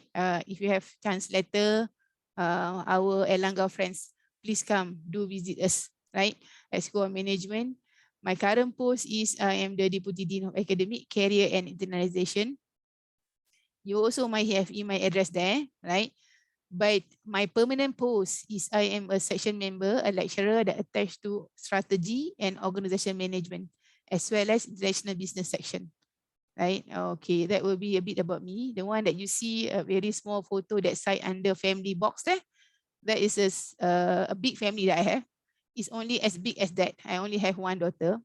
At the back is not anyone is my husband, so I only have that, right? But I do have biggest family at School of Management. We have more than 1,000 students at School of Management. So all of them are attached to me like a family members. So I would like to welcome Airlangga also to be part of our family. All right, the session objective. It might look a bit complicated. No, some of you were already, why so long? It's not long. It's not long, right? What I will do is I will explain briefly, but I would like to ask your opinion in terms of your own experience, right? Let's make this two-way of session whereby we have input from what books say and what reality say, right? Okay, you also can chip in. Just switch on your mic. You don't have to wait until at the end. Just switch on your mic and you can always ask questions. Right, Zainal, please look at the chat box because I might not be able to access chat box. If there's any questions at the chat box, just alert me, okay, Zainal? Okay, all right. What I will do is I will take a look the first, which is define the concept of big data. I have to introduce you to this concept first. Then only you can understand the reason why. Let's go one by one. Okay, we look at of big data. I also will explain to you a bit in terms of HR, human resource management, what human resource is all about. Then we're going to take a look at the trend, right? Then I start to blend in because I already introduced you the big data letter. Then we're going to see the linkage on in what way big data come into the pictures of developing workforce optimization. Now we sound like a robotic class, no? No, workforce optimizations, right? We're also going to take a look of workforce digitalization, right? In what way we digitalize our workforce, right? Last but not least, right? After we introduce all the concept, we discuss the linkages. Then we're going to see some of the process. When I cover this process, I will cover 3 parts, which are I'm going to take a look at the concept again, right? The process in general. We're going to discuss the challenges, and we're also going to take a look of the strategy. In what way we can manage the strategy well when it comes to the process of digitalization. All right, let's move on. So this annotate does not clear up the circle, so you have to just bear with it. All right, the introduction. Not only happening in United States. For your information, when people take a look of digitalization process, people also see the reason why, right? Company has spent a lot of money, right? A lot of money, one, to acquire skilled workers. We want to have skilled workers, right? Number two, we also spend a lot of times, a lot of money to locate. Not only locate, we want to secure them. We want those who call talent, as what we introduced by Dr. Dian just now. We want to identify the talent and we want them to come and join our organization, right? At the same time, we not only want them to come and join, we want them to contribute by having the brain, by having the knowledge, the one that they have, right? Can contribute to the progress of the company. So this is what we want, right? So eventually we want to make sure that they stay. Right? So when you want people to stay, there's a thing that you have to do. There's a thing that you're not supposed to do, right? So HR is basically looking at that process. I cannot make this drawing. Can you still see the drawing? Oh, I have to erase. Wait, okay. It looks very disturbing when you have all this mark, right? So let delete this one. Like in Webex, they disappear on its own. So Zoom, we have to delete it. Okay. All right, let's move on. Okay, human resource management, right? When you take a look of human resource management, it's a process. It's a process of identifying. Remember the previous slide, the one we mentioned just now? We have to locate them. We have to come and ask them to come and join us. We have to make sure that they stay there. So that is the basic process when it comes to HR, human resource management. In detail, these are the processes, right? Human resource planning is part of it, but it plays a significant role, right? You need to know, you need to identify first who can come and join your organization. So HR need to do that. Human resource department need to identify that even before the candidate come. So we have to take a look the demand, we have to take a look the supply, we have to take a look what we call job description. We need to find the suitable candidate. So HR begin from the beginning, right? It's not begin when the candidate already turned to be your employee. It's not like that, right? So we have to start the process even before you see the candidate. It all started with human resource planning, right? So you go towards from human resource planning, you go to until all the other part of the circle. It's like a wheel now, right? It's like a wheel. You miss any part of these pieces, right? The wheel will not move forward, right? So you have HR planning, you have recruitment and selection, right? If you don't plan well, it will disturb on how you're going to select, right? For example, I need to find somebody who are good in HR, right? So I need to identify first. So this person will do what job, right? This person need to carry what specification. So I will go and select that properly. Like you're going to be a talent pool, you're going to be a pool, you need to identify, you need to go into that pool and pick up what is the right talent that you require based on your organization needs, right? So we cannot map, we cannot go and see other company HR strategy and apply that. It doesn't work that way, right? All the strategy need to be implemented according to the needs and the vision and the mission of that organization. The moment you change your goalpost, it will change a lot of things, right? So recruitment and selection. Then once they come and join you, remember that we have to manage them properly. We have to ensure that they stay. So when you want them to stay, you have to manage effectively and efficiently, right? How are you going to do that? Performance appraiser will raise that issue, right? So that's what we come to performance management. That's what we have now. Okay, we have all the session and then you have Q&A. This is where we manage whether you're going to have more question or it's crystal clear. That will be part of performance management. The reason why we have to go with that because learning and development is a continuous process. It's not going to be only part of it. You cannot come, learn for 1 month, and then you assume that we already know everything. No, because there's a lot of changes. There's a lot of changes that happen, right? Like me, for example, right? WebEx, online classes are not new. We have been using it for quite some time already. But changing the platform will require me to learn new things, right? As simple as that. You change the platform, the features are different. Same goes for our organization. Same goes at our universities. Anything change here and there, it requires us to learn. That's why learning and development is a continuous process. We have to keep up with the motivation, right? So you learn about psychological capital just now. It embrace your motivation. You need to uphold that activity or that feeling so that you can always learn and develop, right? So performance management also be part of career planning, right? It go to reward. Reward is also there, right? It can be financial reward. It can also be non-financial, right? Financial reward will be such as your salary. The non-financial reward may be other benefit, right? So different organizations have different things. Industrial relation, you also have that, right? So we want to make sure that people learn, people always have the harmonization process when they are workplace. That require what we call participation and communication. That's why you guys listen to Dr. Dian just now, right? So she covered that part. She take a look at that. That will be the fundamental. If we are keep having a lot of negative conflict, right? We always have the negative vibes. We always have this negative feeling towards our co-workers, towards our friends, towards our work colleague. It will be very difficult for us to move forward, right? Okay, that will be something that we have to do part of the cycle. Then you also have safety and health.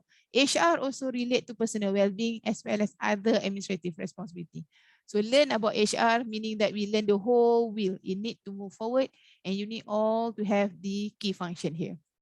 Now, the traditional.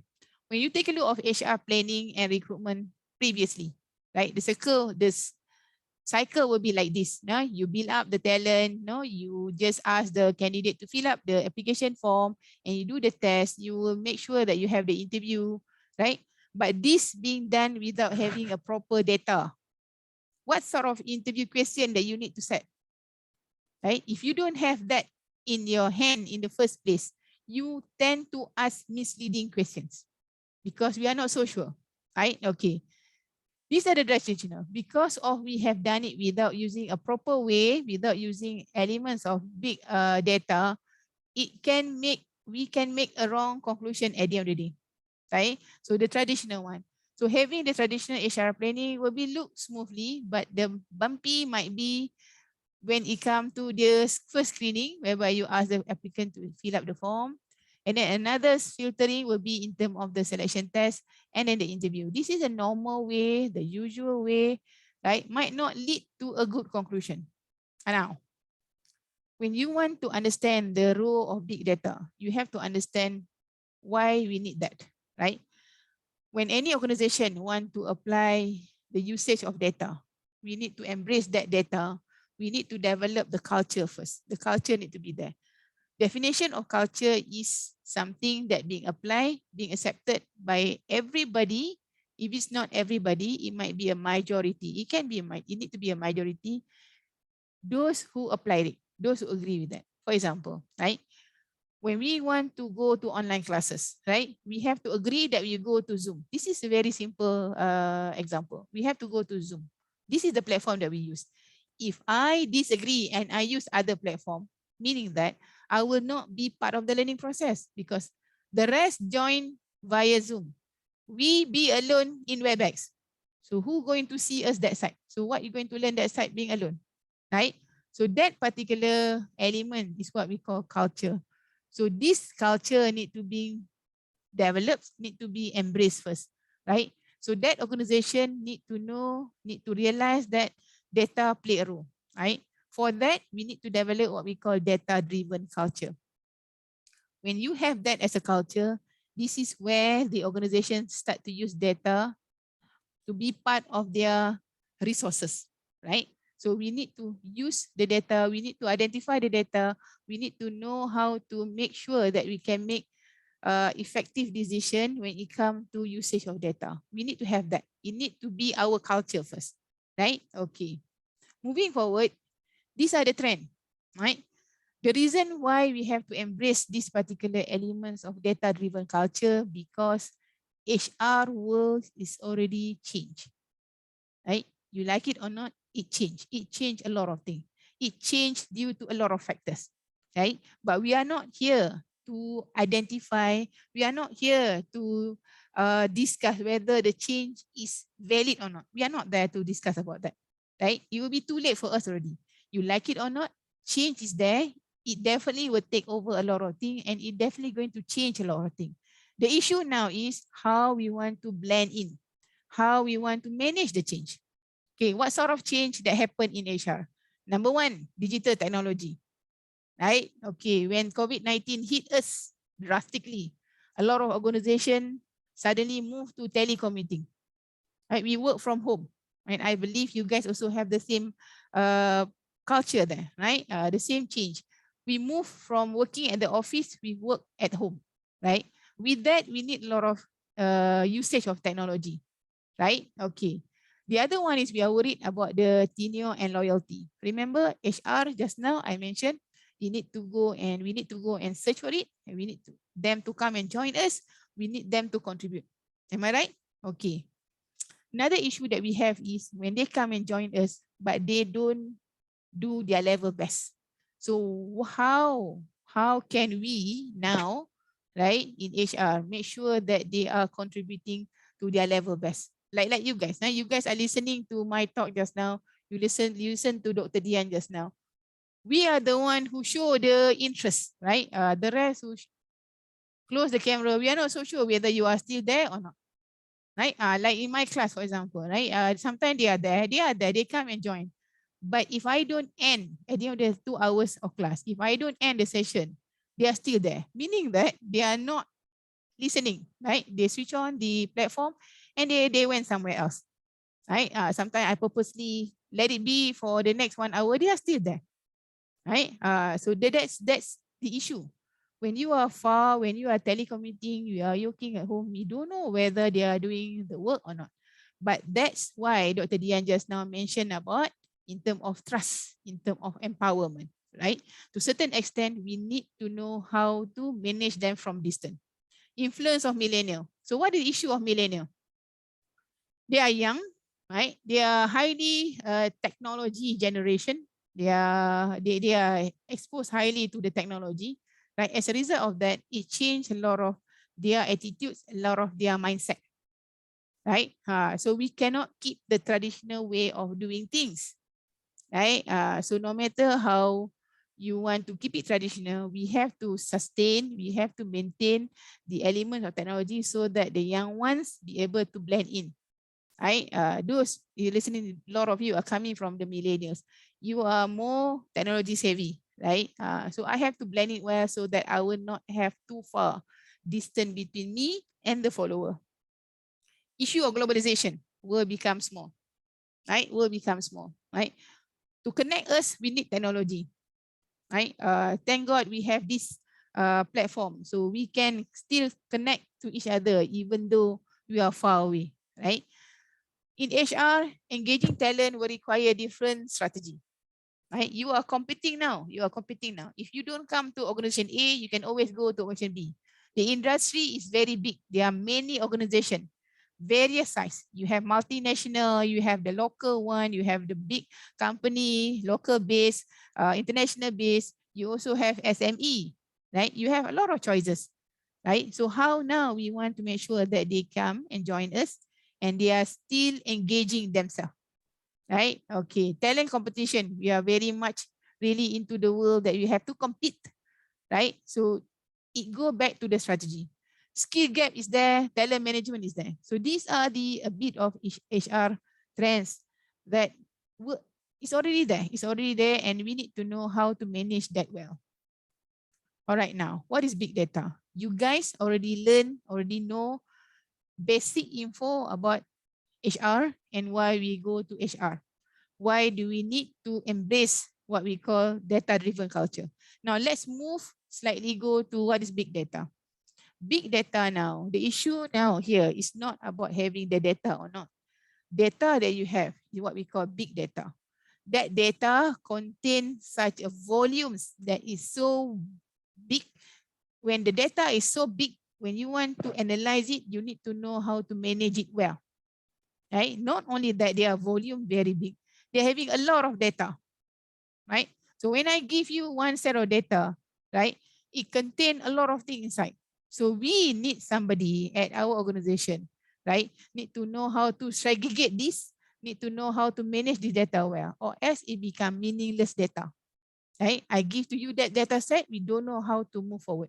This is the issue of big data because it comes in such a big volumes, big velocities, as well as big variety. We need to know how to manage this well.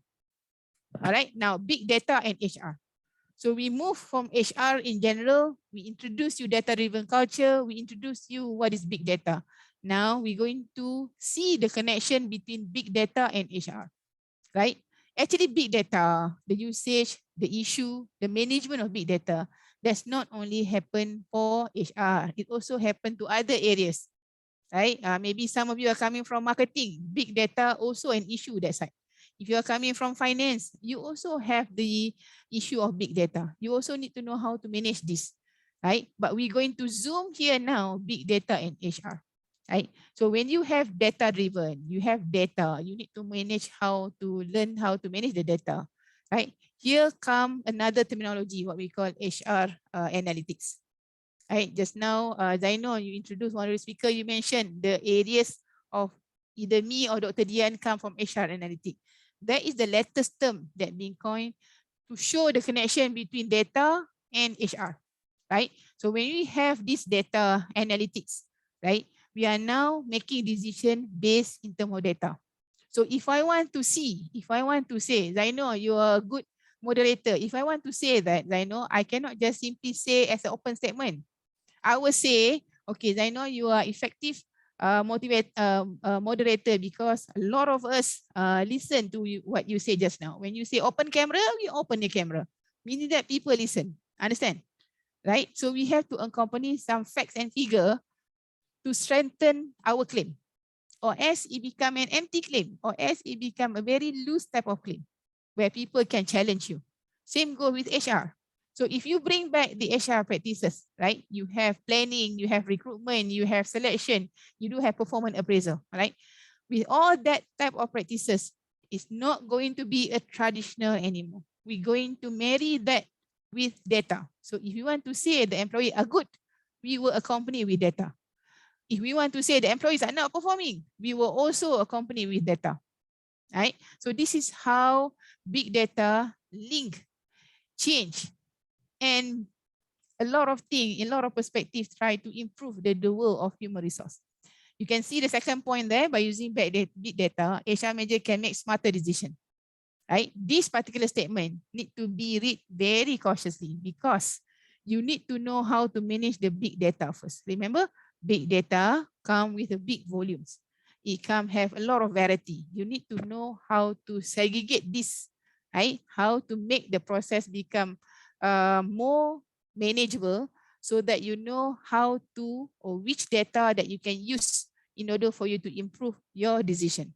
If you can do that, ladies and gentlemen, you should be able to improve the organization when you manage to achieve the goal efficiently, right? So the process comes, you have the data, you have the practices, you need to know how to use the data to improve the processes. If you can do that, then you'll be able to achieve, to help the organization to meet the goals or to meet the vision or to fulfill the mission of that organization. If you do that, you should be able to achieve the ultimate objective, what you want in the management.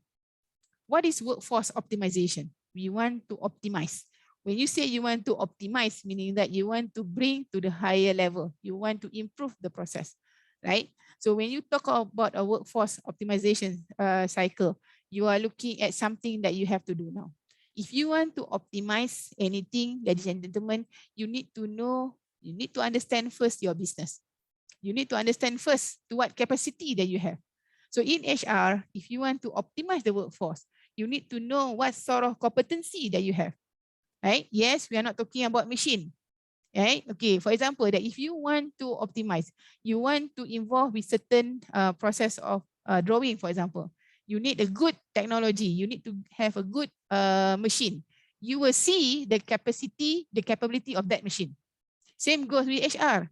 If you want to optimize the workforce, we need to find talent who are having that sort of competency, or else it will be very difficult for us to optimize. You need to have certain competency, right? So assess your business, project your labor demand, take a look of the gap, go to the strategy, implement and evaluate. We do have this cycle, but it all begins with you understand your own competency, you understand your own capabilities. Right? So all of us have our own strengths and weaknesses, right? None of us have have no weaknesses. We don't have that. We do have, it's just that how you want to settle in your weaknesses by leveraging in terms of your strength. This is what you want. So we want to optimize, we understand ourselves, understand your business. Why big data? If you want to have a good system, good HR process, you need to have the right people. The definition of HR is finding the right talent so that you can put them at the right place at the right time so that they will do the right job. Everything needs to be right. But the thing now is the word right is very subjective. How do you know that you make the right decision hiring that person? Right? It's very subjective, right? How do you know you make the decision of good decision of having that employee? It is very subjective unless and until you put up that process, that particular person to that particular system, you don't know, right? So when it comes to HR, we need to know by requiring high or right human capital, which is people, right? Looking at the high skill. So in order to achieve number one, you use data set, right? So having number one, take a look point number two, big data help predict behavior. So when you have some sort of data in your hand, when you interview someone, you already make a background checking, you already make the competency test. So you can use this data set to predict whether this particular candidate going to be your good employee, effective employee, right employee or not, right? So if you don't have number two, if you blindly go to number one, you will be based only for your assumption and your observation, which might be biased. Why? Because human being, we subjected to a lot of feeling. Right? Sometimes when we have more chemistry with that someone, we tend to like that someone without having any reason. So in HR, we cannot only rely on observation. We need to put up together with the usage of big data. Right? So this is why we have to make smarter decision. We want to have organization go become more, can be achieved more efficiently. right? So when you have workforce, remember we talk about optimization, we have workforce planning, the one that you have your title today is all about. We have to go about in identifying talent, right? So that we can help organization to become optimization. We can get the right talent to achieve the objective of the organization that we have in this first place, right? This culture of got this referring to data-driven culture, right? It raised another set of behavior or another set of standard, what we call predictive, right? We cannot make any judgment, but we make something what we call predictive. When you say predictive, meaning that you are now using data to make your statement or to claim something, right? So when I say a good candidate, meaning that the candidate perform in certain areas. So I have to analyze it carefully. That's what we call predictive analysis. Now we are predicting whether we're going to have a right employee or not. So you do have this word again, is what you mentioned just now, Dr. Dian. You have empowering, you also have collaboration, you have engagement. This is what we want, right? For them, the employee to be able to achieve, be able to deliver the work duties well. We need them to engage. We need them to commit. If missing any of these elements, it might jeopardize the quality of work, right? The one I mentioned just now can be summarized with one term, what we call HR quantification. Quantification is a process of quantifying something. When you say quantifying, meaning that you want to put numbers, right? You want to analyze it, you want to process it so that it become numbers. For example, you say this employee are good because it achieved 90% above. This is quantifying, right? Now it's no longer on qualitative based in terms of observation. We are looking at quantification process. This is a line we call it HR quantification theory. This theory has been introduced by an Indian inventor. They basically say that you are looking at human resource management principle just now in numerical terms, right? So if you say that HR planning is effective, you have to accompany with data, right? So this is how you link the two. And to support that, we have a theory called HR quantification. Okay. When you have workforce planning and forecasting, also known as a personal planning, we are looking at the process of planning and forecasting, meaning we are planning.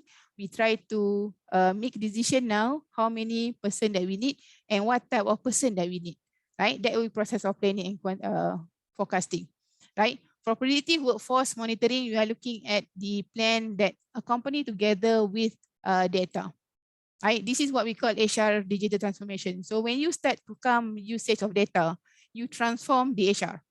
That process is what we call HR digital transformation. We change the process into data-driven process. Everything need to be accompanied by data, right? For digital data transformation, everything that we want to transform, they're going to have their process, they're going to have challenge, they also have issue. Let's take a look of the transformation. When you go with extra transformation, you are looking at transforming the workforce, you are looking at transforming the workplace, you are looking at the HR service delivery. All three need to come together. The workforce itself, the environment itself, and how you deliver that. So HR transformation consists of three. To do this, it's not going to be an easy task. But what can you do now is you can set the step correct. So if you want to digitalize your HR planning, establish a clear goal first. As what I mentioned just now. Take a look everybody and make sure that they come into the picture. That's why you have HR engagement just now. That's why you cover about psychological capital just now. We want people to go beyond than only signing a paper. We want them to come with their feeling of psychological capital, right? Number three, don't over complicate things. Prioritize the ideas, try to assess the performance, and culture is very important. Remember, you have to go to what we call data-driven culture first. Shape that one first, so that everybody be willing to accept the fact that we are now data-driven. Challenges. When you are talking about human being, ladies and gentlemen, my dear students, those listeners and my own learners, those who are listening to me, this particular process will not be an easy task. What you can do is to at least minimize the risk. Number one, right? Challenges will come when you have lack of clear strategy. You don't know why you want to change, right? For example, like number one case now, we have to go to clear goal, right? None of us know what is the clear goal. So that's why if you go to any process, speaker will always begin with objective first so that we can guide our session with that particular objective. Resistance from a C-suite invest. C-suite referring to top management. Some, to certain extent, we need capital to leverage, need capital to assist. So we need the support coming from the top management, right? We also have problem when you have lack of budget to enable digital transformation because it requires a lot of processes, right? We need expertise, you need the talent. You can say a lot of things about data. If you don't know anyone, if you don't hire any data officer, you might have no one to play the data, to interpret the data, and how to transform the data. So we need the expertise, right? Lack of agility. You heard about that term with the first sessions, yeah, now. Lack of agility means everybody are very much compounded, very much into very strict type of mechanistic type of structure whereby they don't want to change, right? So if you don't change the mindset, it will be very difficult for us to leverage in terms of the embracing the data when it comes to HR digitalization. These are the key success, right? You have to focus on motivating employees. This is what the first things that we mentioned just now. Everybody need to play the role. Everybody need to know how and what to do, right? So it become pieces here and there, right? You contribute the things, I contribute something so that it become the whole process being successful. Improve the employee retention, make sure that they stay and you manage to unlock their mindset. We want them to contribute, right? Improve the culture. This is in the sense of engagement as well as data-driven culture just now.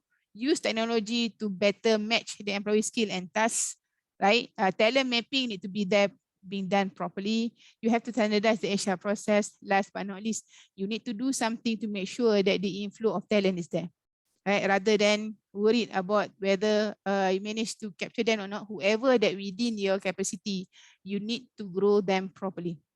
These are the key success of HR digital transformation. Is there any questions? Anything that you guys want to ask? Shahida, go ahead, Shahida. Assalamualaikum, Prof. I just want to ask you, when you're talking about the quantifications of HR, do you mean that those quality,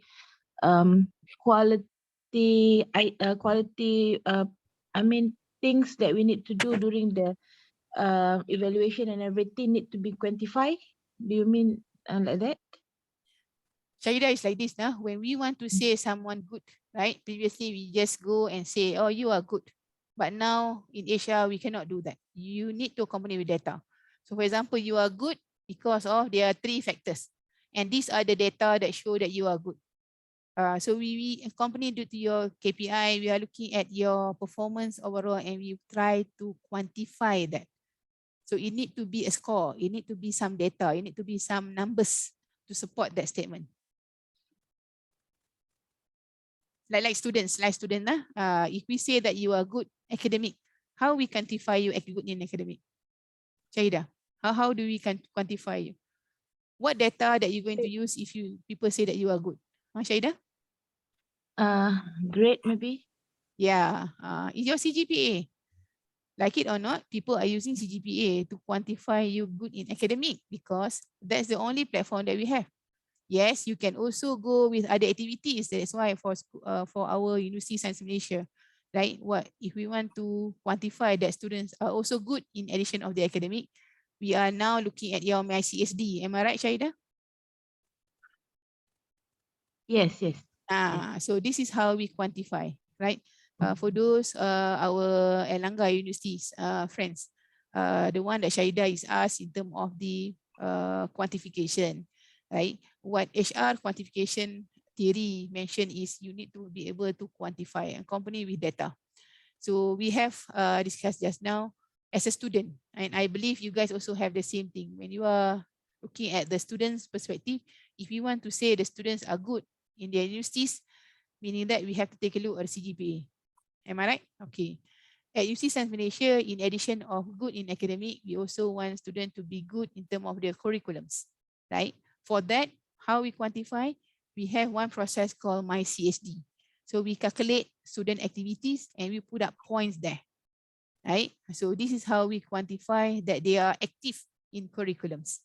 right? So Airlangga University, you might have different way of calculating this or quantify this. For industry, for any organization, how do we quantify that your organizations are doing good? We are looking at your profit. We are looking at your market. We are looking at we need to quantify something, right? So same go with HR. So when you go to HR process, the one that we have just now, all these processes of HR, my second slide, this one. Recruitment and selection. So you manage to put up to recruitment. When you want to do recruitment, process recruitment is getting the right talent, right? For me to get the right talent, I have to post that particular vacancy. Am I right? So I can post many mediums. I can post via social media. I can post via newspaper. I can also post via net within the organization for job opening. I can do that. But each of the medium that you use have their own strength, right? So when we quantify, we're going to take a look of the analytics of each of the media. If the analytics indicate that social media is more effective, then organization will go to that social media to post their vacancy. Understand? So this is how we quantify based on what HR theory called HR quantification theories. Am I answering your question, Shahida? Yes, Doctor. Thank you very much. More than happy to assist Shahida. Other than Shahida, anyone else? Zainal, you have questions? Your face look like you want to ask something. Actually, there is one more question from Nurlan. Please. Yes, Assalamualaikum, Prof. Waalaikumsalam. I have a question. As explained before, HR can utilize data to obtain smarter decision efficiently. When companies find the multi-talented employees, is it a right action for managers to empower these employees as well as to achieve efficiency? And what about the psychological capital aspect of employees regarding the risk of stress? Thank you. All right. You got two questions just now, right, Rahma? Two questions, right? I go with the first one first. First question you are asking for, is it right to empower the employee when it comes to the data, using the data? Am I right? That's the question, right? Yes, for Okay. if the manager find the multi-talented. Okay. Okay, Rama and the rest of listeners, no? Data, big data is huge, right? We understand that big data, right? Big data is big. When it's big, you need to know how to segregate it. Yeah, you need to know to pick which data that you need for your process, right? To do that process, Rahma, you need somebody who know how to process it. I cannot empower those who don't know. I cannot empower those who are not familiar. If I do that, it will defeat the purpose because your job is to analyze the data. Unfortunately, you lack of competency. You lack of knowledge, skill, abilities. Because of that, you cannot perform your duties. Understand? Right? So I need to empower someone who are talent map to that particular requirement. So you need to know to do this accordingly. That will be for talent mapping. So empowerment need to be done accordingly. Take a look at the process of talent mapping. Take a look at the process of job analysis covering the job description well. Mapping JD to your JS. JS referring to those who are not familiar to HR. JS refer to job specification. So that three need to be done accordingly. Rama, that will be the first question, right? Yes, ma'am. Okay. Your second question, you're asking about psychological capital something. Can you rephrase the question, please? Yes. What about the psychological capital aspect for employees regarding the risk of stress? Stress. You are looking about stress. You mentioned stress, is it? Psychological capital? Yes. Psychological capital is something that you need over and above something that you can see, right? In relation to psychological capital, this is like this to make it simple. When you guys join Airlangga University, you've been given an offer letter. Am I right? Be it as a student or you join as a staff, you have offer letter. Am I right? that offer letter require you to sign. Right? That one is what we call employment contract. Right? That one can see. The one that we also want is what we call psychological contract. Psychological contract is something that beyond than just tangible. So when you put your signature, agree to join Airlangga, you put your signature, agree to join University Sains Malaysia, right? We also want you to put up your psychological capital. We want you to put up your commitment, your intention to commit to engage yourself. Because between the two, one is only a contract that can have a clause to how to forfeit that. But when it comes to engagement, it will be more long lasting. It will be more solid because you put up your psychological capital there. Psychological capital, Rahma, is something that only you can decide whether you want to put up or not. Like we can't see. But we as an employer, what we can do is we can cultivate that, we can encourage that. Like for motivation, for example, we can give you a motivation, but at the end of the day, it is your decision. Right? That's why in HR, Rahma, we do have a concept of training under 2, which is you have to identify whether the employee can or won't. If it can't, we can train. If it's won't meaning that you decided not to. Won't will be something that we have to manage in a different perspective. Right? But as for stress, you mentioned stress. I am very much a person who can identify my source of stress and how to manage it. Right? It's just that sometimes as a human being, we are subjected to a feeling that very much impromptu feeling. Right? Stress, we know how to identify that. We need to know how to manage that. Right? Book can tell you a lot of story, Rahma. Book can give you a lot of strategy, right? But at the end of the day, we need to know how to manage it well. Then, Rahma, is it okay? Yes, ma'am. Thank you. More than happy. Thank you for asking. Zainal, anything else? Yes, thank you very much for the precious lecture, Professor Siti Rohaida, but I do have one question actually. Go ahead. Because I think this topic is combining between big data, which is very technical, and human resource, which is very, let's say, human, is putting the affection side forward. Please correct me if I'm wrong, Professor. So how do we place the affective side to be implemented in the big data analysis, especially in human resource management? All right. You are correct. Human resource begin with the term called human. We are very much subjected to a lot of feelings, right? How do we now put up to the element of data? Okay. That's why just now we cover HR quantification theory, I know, right? We are not here to quantify human feeling. We are now trying to quantify the practices, right? The practices of HR. That's why we don't call HR human quantification. No, we call HR, meaning that we put up the practices together. So when you say, like I mentioned just now, performance management, we go to performance management, that will be part of practices under HR, right, Zainal? Right? Yes. We want to quantify that.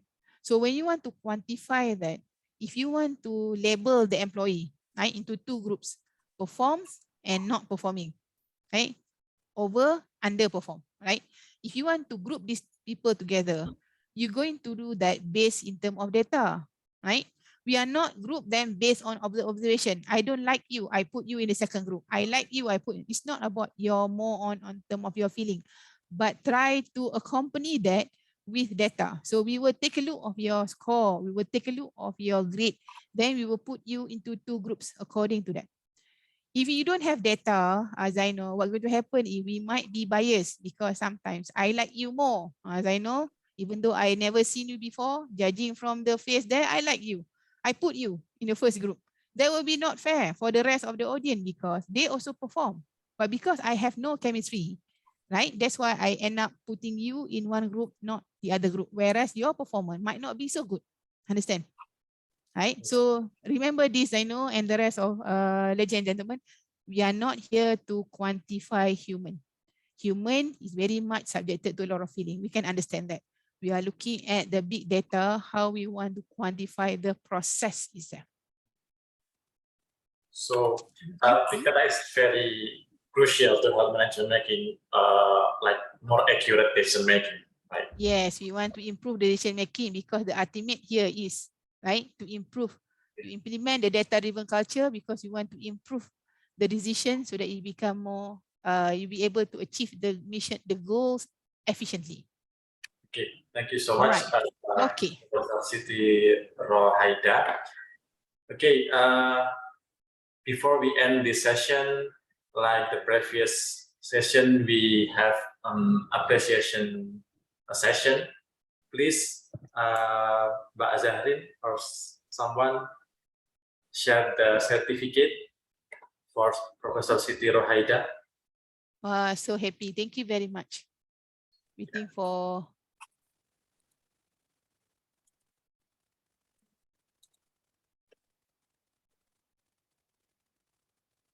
Mbak Zahrin, are you with us? It takes some time to up the technical perspective. I can see a lot of okay, names so here. probably let me share the screen for you. Mbak Zahrin already. Okay, thank you very much. Wait, let me capture this moment. Okay, thank you so much, Bu Zahrin. So before we end, please turn on your camera. We will also have a photo session, the second picture session.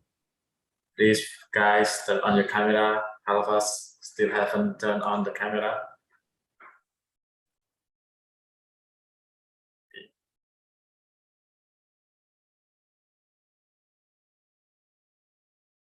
Okay.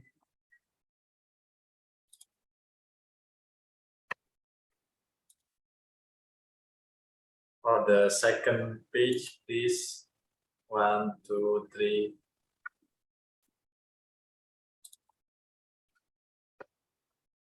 Okay, I think that's all for the human resource session. Thank you so much for Bu Dian and also Professor Siti Rohaida for the very insightful lecture. And I'm sorry if there is some mistake that I have made. I will give it back to you, Chika Bedianti. All right, thank you so Zainal. much. Bye, thank you. All right, thank you so much, Mr. Zainal, for leading the previous classes wonderfully. And also we would like to express our thank you also to our outstanding guest speaker for today, for all of the materials that you have shared with us regarding human resources. Okay, everyone, are you still here? If you still here and still excited for our next class, please give some reaction. Any reaction is allowed. Okay, please give me some reaction to make sure you're still here. Okay, I see some of you. Okay, thank you so much, guys. Okay, I hope that you guys are still excited and fresh for our next class. But after a very insightful course regarding human resource, we will fresh up your mind a little bit by having a ice-breaking session. Okay, so we will have an ice-breaking session for a while and make sure you participate in this ice-breaking session. Okay, let me share my screen. All right. Oh yeah, to remind all of you once again, please do not forget to fill in the attendance form at the Zoom chat below. Okay, while you guys filling the attendance form, I want to explain the rules of the ice breaking. So the name of the ice breaking is Guess the Food. So how to play it? So the rules are, you will see the picture and scrambled words provided on the slide, and you should guess what food is that. And then each question are specialized for either Malaysian or Indonesian students only. For example, for the questions number 1, the Malaysian student should enter it, and for the next one, Indonesian students should enter it. And the third rules, Indonesian participants should guess the Malaysian food, while the Malaysian participants should guess the Indonesian food. And each participant should raise their virtual hand or turn on your microphone directly if you know the answer. Okay, is there any question regarding the ice breaking? If there's no question, I think it's clear enough. Let us start the first question. So the first question is for the Indonesian student because it's Malaysian food. Does anyone knows what food is this? I'm pretty sure some of you guys are familiar with that. Okay, who knows the answer? You can see from the scrambled words. Who knows the answer? I'm a little bit sorry because the picture is not that good. Okay, I see who's first, Brian or Nurah Mariska. Okay, Nurah Mariska, you may give us your answer. Nasi lemak. Oh, nasi lemak. Do you like it? Have you ever tried it, Rizka? Yes. Okay, then we will see whether your answer is right or not. Okay, let's see. Okay, congratulations. You answered it right, Rizka. Thank you so much. Okay, moving on to the next question. We will have a question for all the Malaysian students, so make sure you participate in this game. So this one is Indonesian food. Who knows what food is this? It's a delicious food and it's pretty famous in Indonesia, in Surabaya especially. Who knows the answer? Maybe some of the Malaysian participants knows the answer. Okay, if you know the answer, you may answer it on their group chat. Okay, I see all the Indonesians. Okay, I see. So, Weiji, you may give us your answer. What food is that?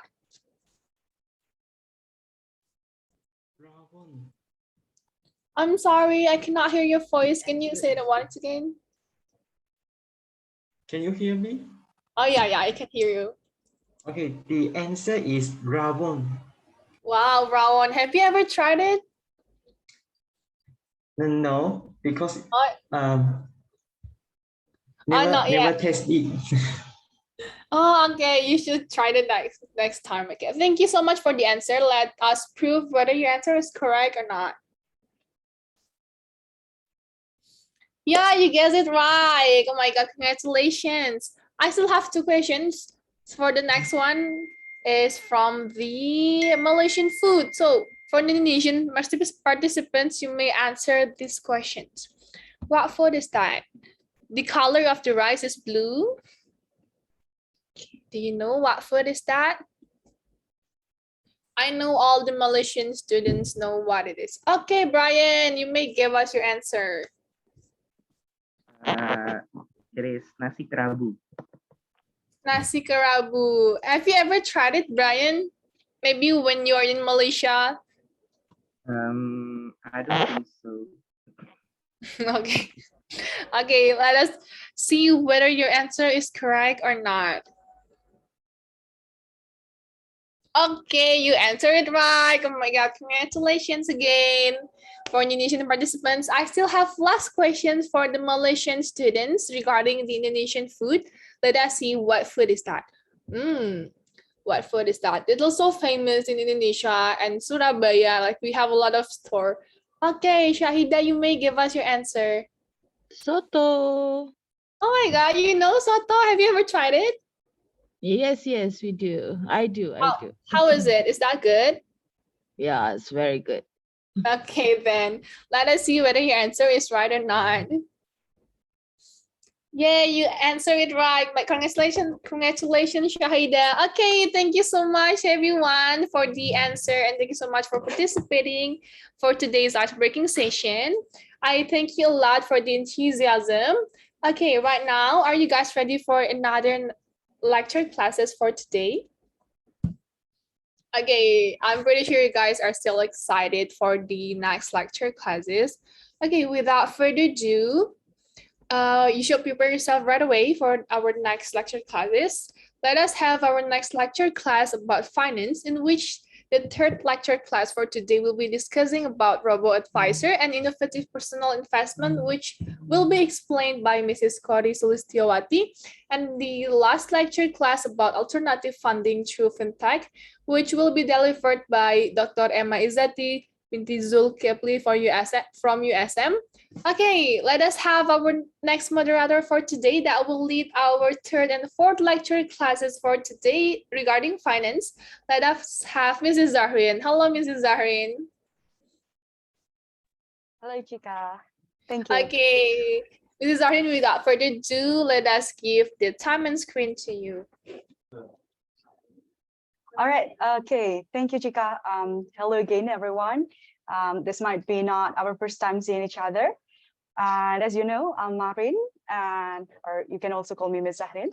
And I will be the moderator for today's sessions about the implementation of digital aspects on finance, in which before you have learned a lot. You have learned a lot about the implementation of digitalization on human resource aspects.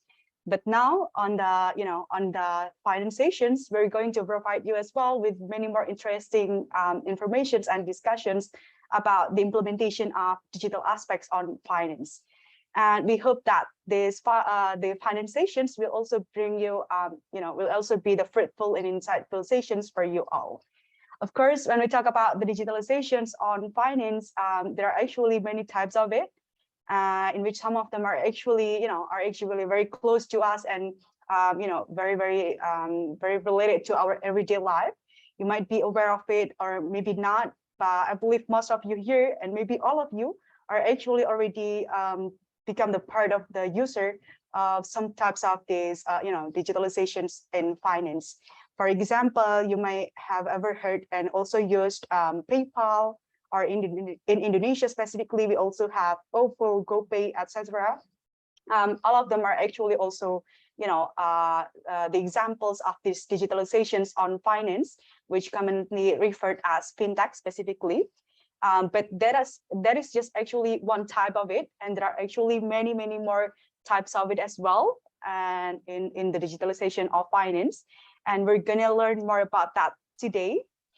And among those intriguing implementation in finance, we already picked two different topics that's very interesting for you all for today's sessions. In which the first one, we're gonna have the Robo advisor and innovative personal investment delivered by Ms. Chorry Sulistyowati from Universitas Airlangga. And for the second part, we're gonna have sustainable alternative funding through Fintech, which will be delivered by Dr. Izati from Universiti Sains Malaysia. All right, then we will now move on to the first speaker in our first sessions, Ms. Chorry Sulistyowati. But before I pass it down to her, let me just introduce her profile to you all a little bit. So as you may know, some of you may have known, she is actually the lecturer in Universitas Airlangga, specifically under the Department of Management, Faculty of Economics and Business. And for her profile, she's actually concentrating or taking the focus on finance with the expertise specifically on financial management, investment, and also banking. And because today's topic, especially about the Robo advisor and innovative personal investment, will be very related to her teaching focus and research interests. This is going to be a really, I believe that this is going to be a really bright and insightful sessions for you all as well. She actually also has an other than the teaching focus and research area, other than the financial management, investment, and banking, she actually also has the the expertise and also the interest in financial inclusion, which is actually very related when we talk about when we talk about the digitalizations in finance. All right, then without any further ado, I will just invite her here. Are you already here, Ms. Chorry? Are you already here with us? Wait, give us a second. She here?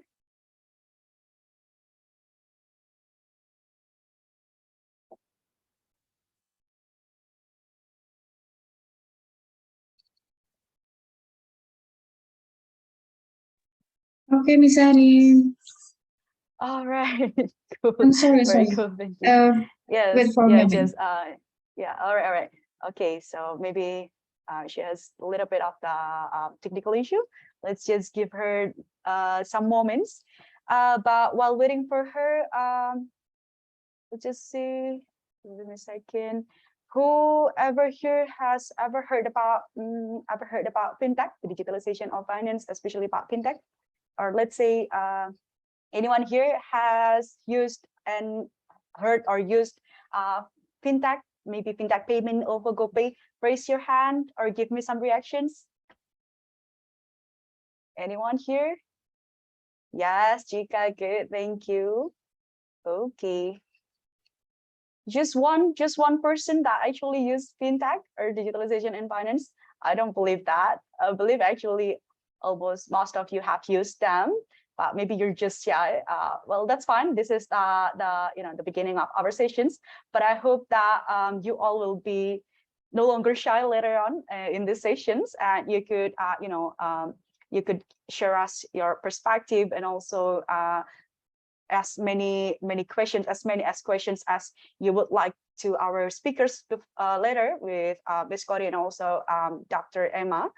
So then I hope this will be the interactive discussion sessions and the very insightful sessions for you all today. All right, are you ready, Ms. Chorry? Ms. Chorry, are you ready? Yes, I'm ready, Ms. Zari. You hear my voice? Oh, yes, yes. Can you We hear heard my your voice. Yeah, we heard your voice, but then a little bit of delay, but I guess that's fine. All right, we heard it clear now. Yeah, so then I guess without any further ado, we could just get your session started. Please go ahead, the floor is yours.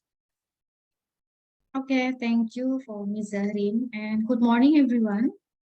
How are you today?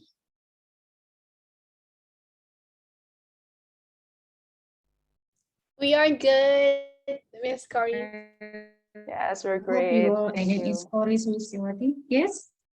Okay. My name is Chorry Sulistyowati. Now, in this session, I will share about Robo Advisor and innovative personal investment. Do you hear my voice clearly? Yeah, we can hear your voice clearly. Okay, thank you. Okay, before I start with the definition about Robo Advisor and what is investment, investing, I start with this slide. Okay, anyone know who is both of these men? Maybe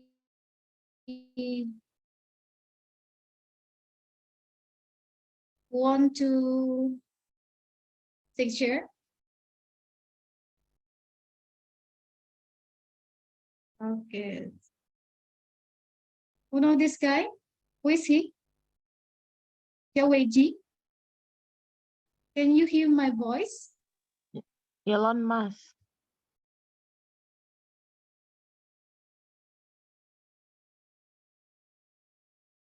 Yes, Elon Musk. Yes, Elon Musk is one of the successful SpaceX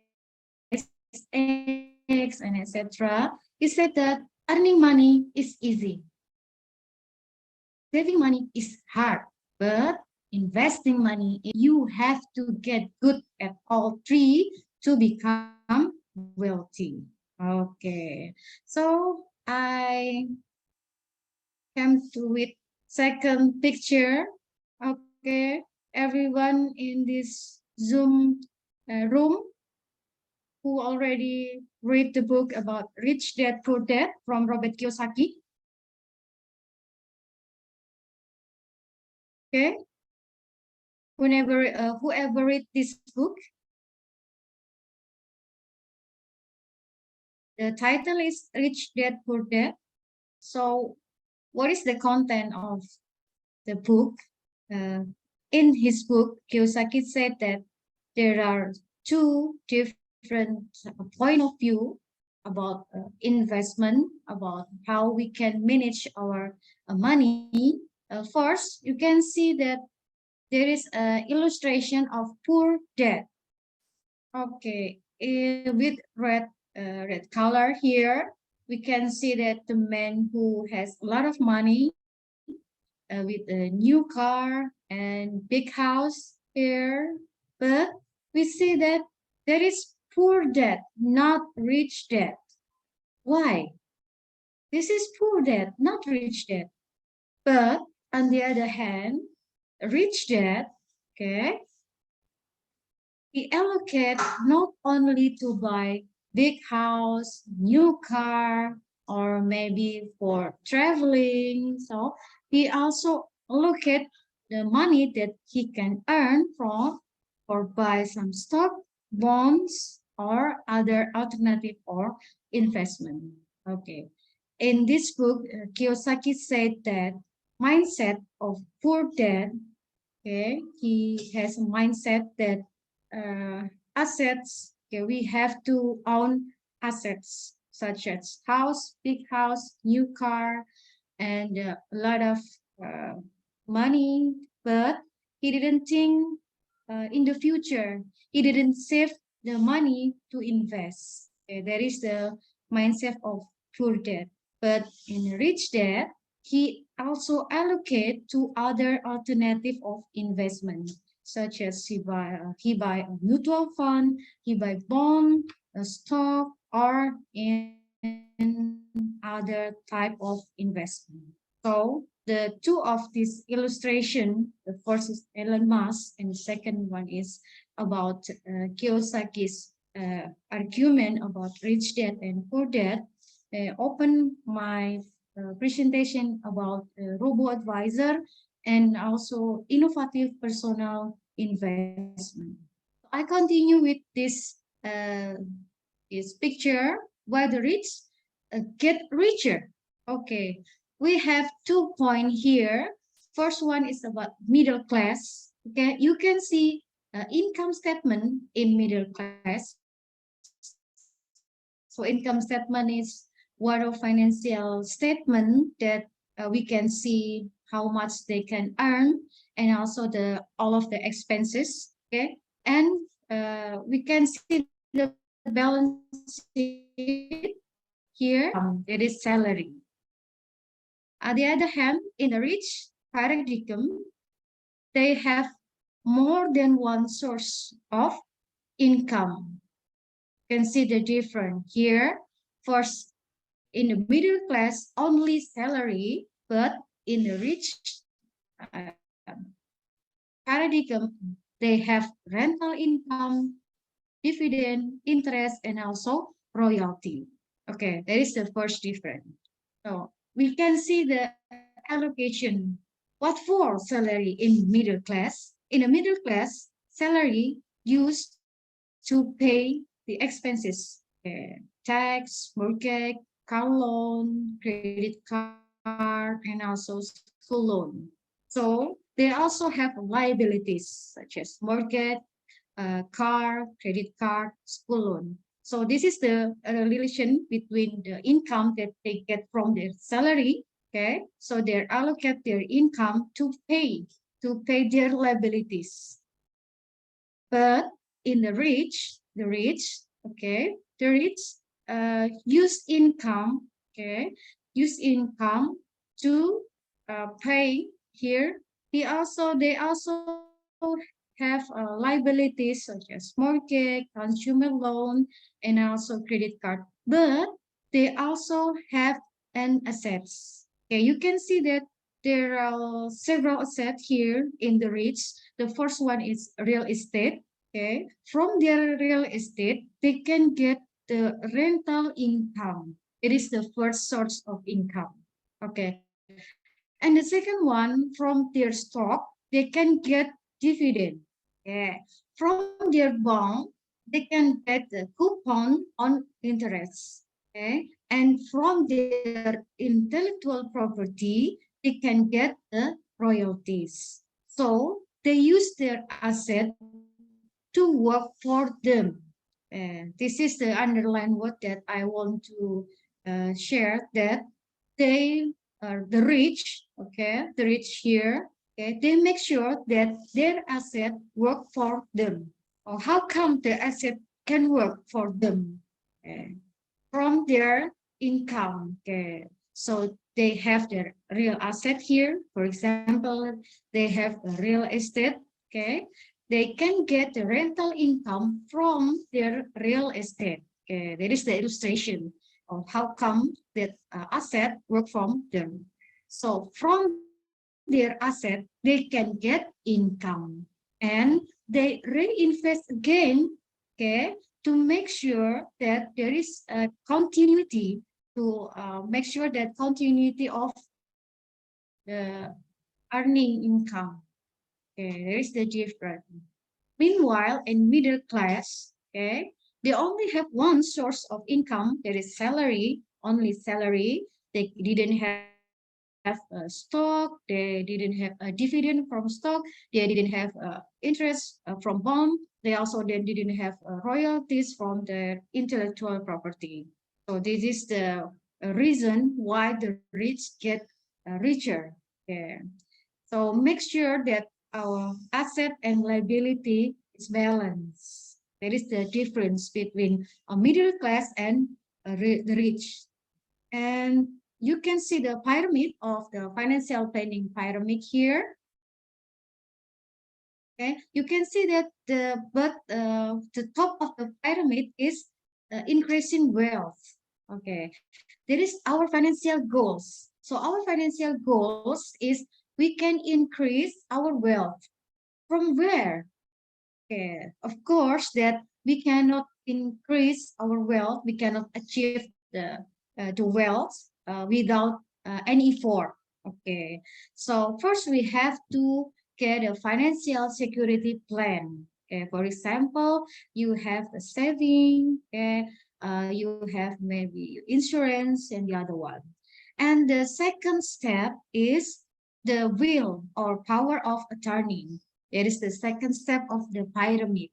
Now, in this pyramid, you can see that we have the things that we can control as a human, and we also can see that there is even or things that we cannot control. Okay, for example, here, even that we cannot control is number one, premature death. Okay, as a human, we don't know when or where we will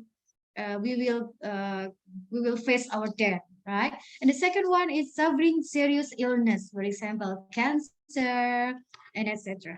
And number three is becoming disabled. Maybe when you drive a car, maybe, or you drive a motorcycle, right? And number four is suffering health issues, okay? And the last one is becoming dependent. There is the event that out of our control as a human being. And on the other hand, we have the things that we can control. For example, we can have the personal saving. So I encourage you as a student from now on, okay, from now on, you better if you have the personal saving. The second one, we also can allocate our fund for emergency cash, okay, for debt reduction. Okay, it is important. We have to pay our debt, okay, continually.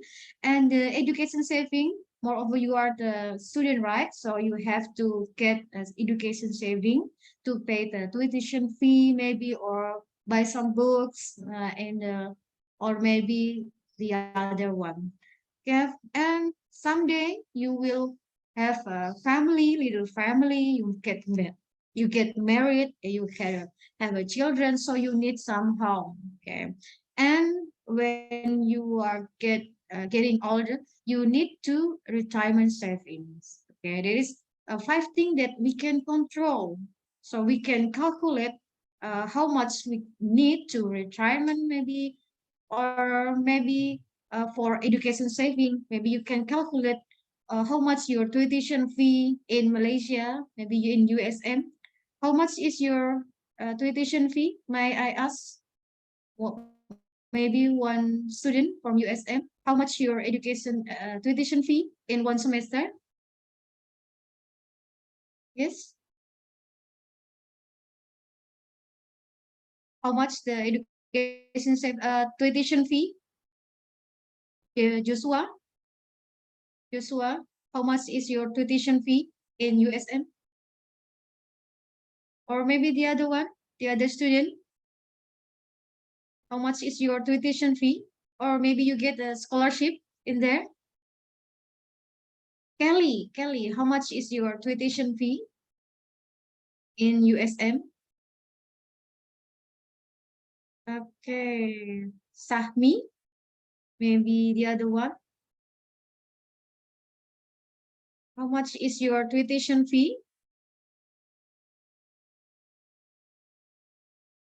Okay, there is free, right? Or maybe all of you get scholarship? I hope so. I hope all of you get scholarship so you didn't have to pay the tuition fee in one semester. Okay. Miss Chorry, sorry for Yes. To interrupt. Yes, I guess there's someone that already put it down the number in Oh, the okay, chat box. okay. Around ringgit Malaysia. Yeah, 500. Okay, per from semester. Yeah, Sahmi. that's for the tuition fee. Yeah. Okay, thank you, Ms. Zahrin. Okay, thank you, Sahmi. There is the tuition fee around 500 ringgit Malaysia, right? So you can calculate from now on, okay? So you can make a simple budgeting, okay, in my opinion. So you can calculate how much you need to pay the tuition fee and other the needs when you have to prepare that money, okay? And from all of is that you can fulfill from your parents, or you can get other source, maybe from scholarship, or you have the online shop, maybe there is the things that we can control, right? So there's the example how we can manage our money, especially you as a student here. Okay, and then I continue with the invest. Maybe all of you already hear about what is investment and what is investing. Here I would like to give some illustration about investment. A majority investment, the illustration of investment is about plant, tree. Okay, why? Because we hope as an investor, we hope that our asset can be grown like a tree or like plant or like a flower. So investment is an asset or item acquired with the goal of generating income or appreciation over time. That is the investment. And what about the investing? Why we have to invest? Okay, investing is we put our money to work. That is referred to the second figure before that the rich investor or the rich perception, okay, they make sure that their asset working for them to earn a return, to earn this income, and etc. So we put our money to get some work. Okay, that is the illustration, right? There one guy here, maybe one investor, okay, he put some money, maybe he buys some stock or bond or mutual fund here, and someday, okay, maybe after 1 year, 2 years, or maybe until 10 years, he expect to get some return. Okay, that's investing. Okay, so we can continue with the alternative of investing. Okay, here we can see three alternatives. The first one is saving. Why the number or we can see the dollar here, right? Okay, the dollar here represent the return from each alternative investment. The first, okay, the lowest return here from saving. If you know that, hopefully that all of you have a saving, maybe in one bank account here. Is it true that the interest in saving is the lowest one, or maybe almost 0%, right? So there is the lowest one in alternative of investment. And the second one is bond. Okay, bond is one kind of alternative investment which have the middle, okay, middle return. Okay, bond higher than saving, but lower than stock. That is characteristic of the bond. Okay. When you buy some bond, you will get a coupon or interest, and the end of the time, you will get the money that you pay at the initial investment. That is bond. Okay. The corporate or maybe government can give the coupon or can give the initial investment to investor or bondholders. Okay, we call bondholders for the investor that buy bond, either from corporation or from government. And the higher, okay, we can get the higher return. The highest one is from stock. Okay, the stock is also depend with the characteristic of the sector industry. For example, you buy the stock from the banking sector or maybe from property. Okay, you can allocate your fund to buy some stock. Okay, that is the potential return that we can get from the different type of alternative investment. So how it works? Okay, we as an investor, we expect there is a growth from our assets. Okay, there is the illustration. This illustration about investment growth here. When the first time initial investment, our initial investment, for example, we invest 50 million, okay, we expect to get double or maybe triple than before. Okay. So maybe any of you didn't notice about risk profile. Okay, this is the illustration about risk profile. We have the 5 category from lower risk until the higher risk. Okay, I start from the lower risk. Okay, the risk profile, the lowest one is conservative. So they choose the most common and the most safer. So we can say that the savvy investor for conservative. Okay. One step ahead, we have the moderately conservative. Okay, with moderately conservative is the investor is category still want to get risk. Okay, compensate with their return. Okay, in the middle we have the moderate. Moderate is the middle for higher and the low risk. Okay, and the highest one is aggressive. Okay, and aggressive here, the investor in aggressive category, okay, they want to get a high return, so they it's okay if they have to get a high risk. Okay, so here are the most common risk profile for investor. Okay, this one so we can calculate here, we can notice here. Okay, so what is factor that we can determine our risk appetite and risk tolerance?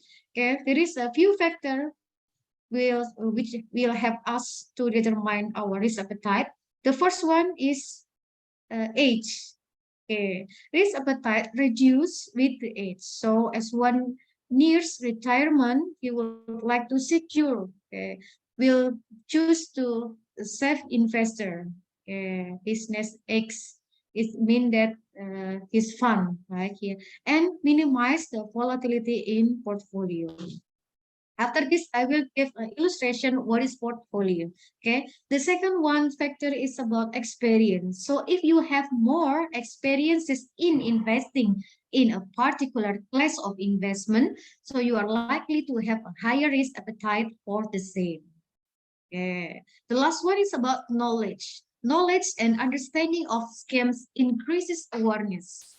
Okay. So if we have more knowledge about investing, finance, and kind of debts, so we will have the more high risk appetite. So there's increased awareness, which in turn increased risk appetite. What about risk tolerance? Risk tolerance, the first factor is income. So if your income is good enough, you won't hesitate to invest in various scams as a little financial setback won't affect you. Okay, so that's why the rich get richer, right? So because they have high income, that's why they want to get more income by invest. So they reinvest their fund. Okay. The second one is we also have to consider about expenses. So even with a good income, if your expenses are high, so you might end up saving little. As a result, there's no doubt and fear in taking an investment decision. The last one is about insurance cover. So this is last but not least, right? So be it any form of insurance, if you are well covered, then you are more willing to take an investment risk. Okay, that is a factor that we have to consider about risk appetite and risk tolerance. Okay, this is the several top investing strategies here. You can see the fundamental analysis. We can use the fundamental analysis to analyze when we want to invest either in stock or bond, maybe, or in mutual fund or ETF. Okay. The second one, we can use the technical analysis here. We can use the historical data, okay, recent price pattern, current market trend here. The third one is we can use the value investing.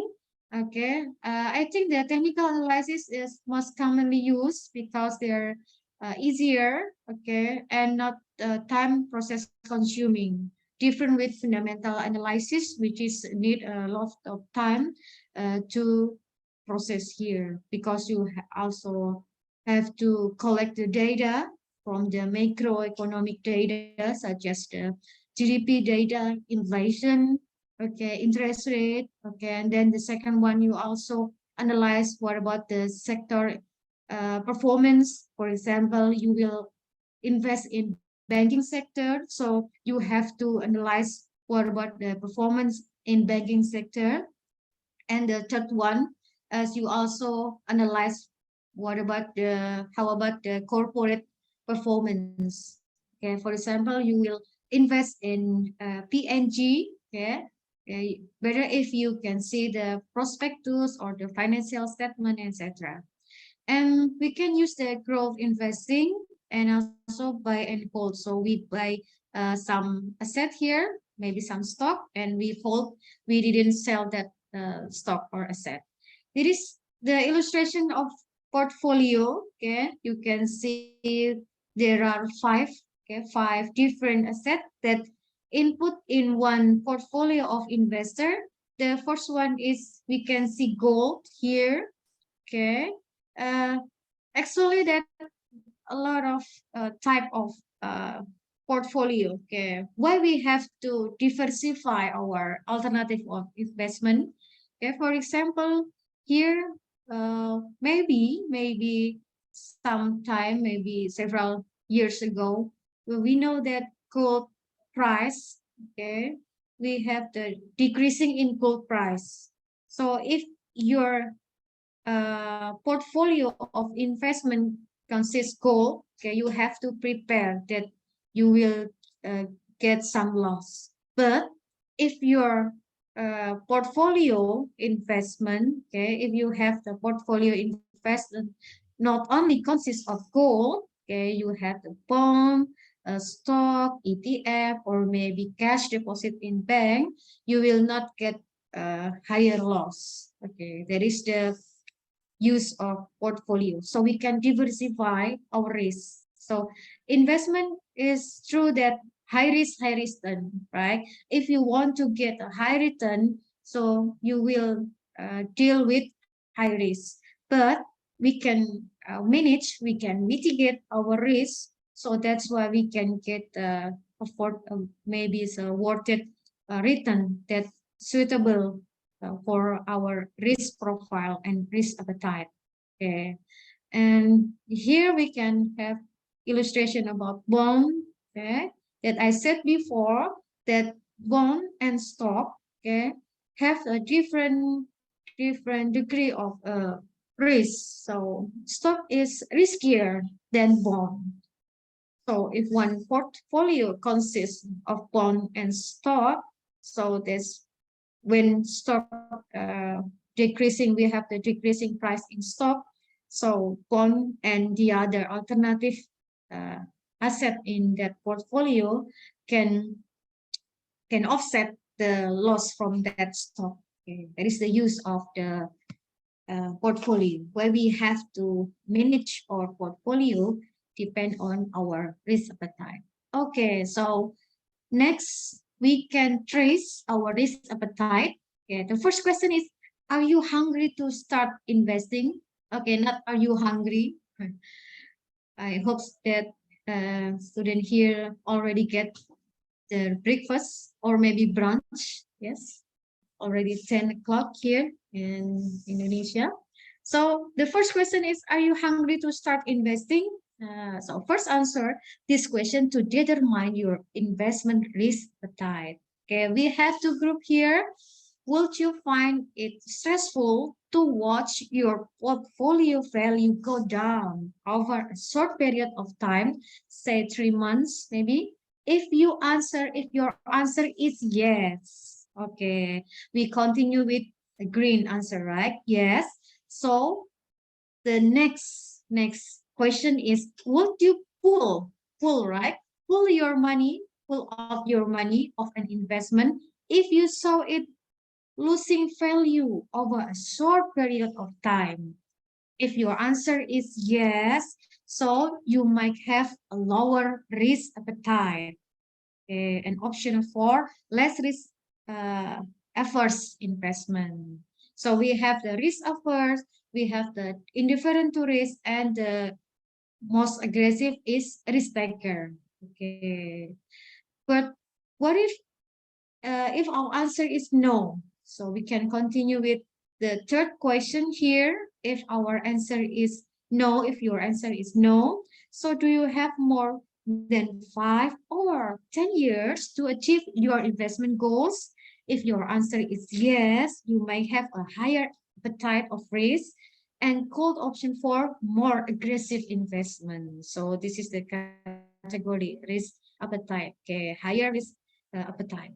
But what about if your answer is no? So you might have a lower risk appetite and option for less risk averse investment. So this is the risk appetite. Okay. What about the first answer from that question is no. Given the best and worst case scenario for return, which would you prefer? We have two answers here. Best case scenario, small gain. Okay. The investor already get a small gain. Worst case scenario is no gain or no loss. That is break even, right? So the second opinion is best case scenario, large gain, and the worst case is large loss. Okay, that is not good for investor. Okay, it is the different type of risk, return, effort, or allocation from several alternatives of investment. Majority of investor maybe have the bank saving and cash here. The purpose is to holding emergency fund or other cash. For example, it's maybe for education saving, right? A retirement saving or for personal saving. What about the risk? The risk here is low or none. And the return, high return, right? So if the risk is low, you will get the low return. But if you want to get a high return, so you're dealing with high risk. That is one rule in investment. And what about the effort of barrier? Here we have none. Okay, we have none barrier. You just came to the bank. Okay, you choose one bank, so you give some money to the bank officer, and you can get a bank saving in there. The second one is maybe need a lot of money, maybe a massive money. Second one is property. Maybe your parents, right? You have property, apartment maybe, or maybe a house, okay, that can rent. So investment property is for rental income and capital growth. We know that in property, increasing price is not 1 month or 2 months, right? We need several years to get some gain in property. So the periodically in property we can get from rental income. It is one source of income that we can get when we have the property to invest. Okay. The third one is ETF. Yeah, this is the easy and generally safe way to gain access solid investment. Maybe this is related with the robo advisor later after this. And the fourth one is shares. Yes, shares is the higher risk in this alternative investment. So pick and choose shares for capital growth or obtaining dividend income. So when you decide to buy some shares from one company or maybe with several company here, okay, you have to really analyze it from that performance of that company. So for example, you will buy some shares from the P&G, right? Or Unilever or other multinational company. Okay. As an investor, we expect the higher return from our investment. So this is why that as an investor, we have to analyze what is the performance of our shares. Okay, so the risk is from medium till high. Like I said before, that bond and shares, okay, share is more risky than bond. Okay, but the return is also medium until high. Okay, that is the risk and return in shares. And effort, what about the effort? The effort is also medium. Okay. And the last one is cryptocurrency. Okay, this is the one of the trending cryptocurrency. Okay, I'll continue with Robo Advisor. This is the illustration about Robo Advisor and personal innovative. So the underlying word is a Robo Advisor help investor to analyze. Yes, to analyze what? To analyze alternative of investment that suitable for them. Okay, this is the Robo Advisor. So understand financial goal and facilitate goal planning. We have to know our goal. For example, we invest to our personal saving, or maybe to buy some home, or maybe retirement planning. Okay. The second one is understand fee structure of Robo Advisor, and we have to know the initial investment or minimum investment. Number three is we know the credential of advisor organization. We have to look the firm or the corporation where Robo Advisor is issued. And the fourth one is check interface of platform and ease and transparency. So majority investor choose Robo Advisor because Robo Advisor is transparent and accountable. Okay, that is the one of the reason why investors choose Robo Advisor to be their financial advisor. Okay, and align your goal with the Robo Advisor offering. So that's why the first step is we have to know our financial goals as an investor. What is your financial goals? That is important because our financial goals is one of the important things that we have to deal with the unpredictable forces here. Personal preference, for example, time horizon when you will need that return, the financial goals, and also risk tolerance. Okay, how much the tolerance of risk that investor is. So Robo Advisor, okay, weigh personal preference against unpredictable forces to automatically recommend a portfolio that fits an investor's specific needs.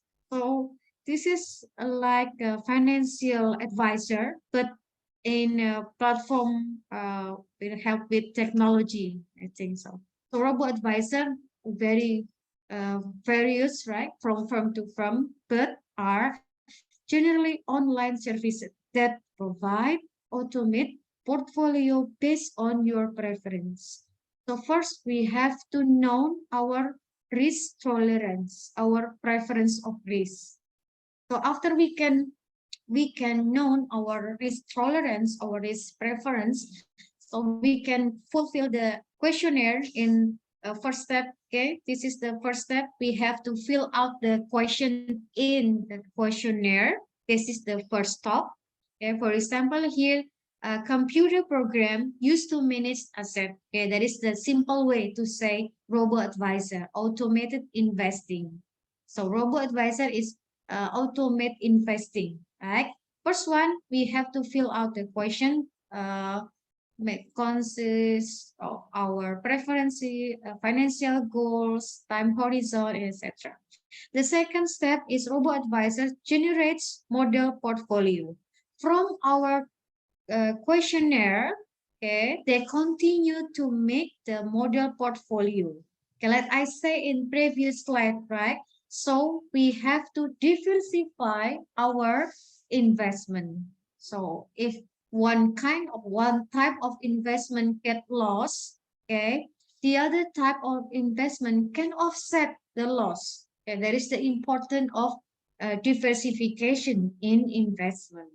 And the step number 3 is ongoing management automated. So we can get the advice from the Robo Advisor. Okay, this is the difference between Robo Advisor and human advisor here. The first one is unbiased. Why become unbiased? How come? Because we use the machine. We use the platform, software, and kind of that. So the first one is unbiased and also low fees. Okay. Several Robo Advisor, they didn't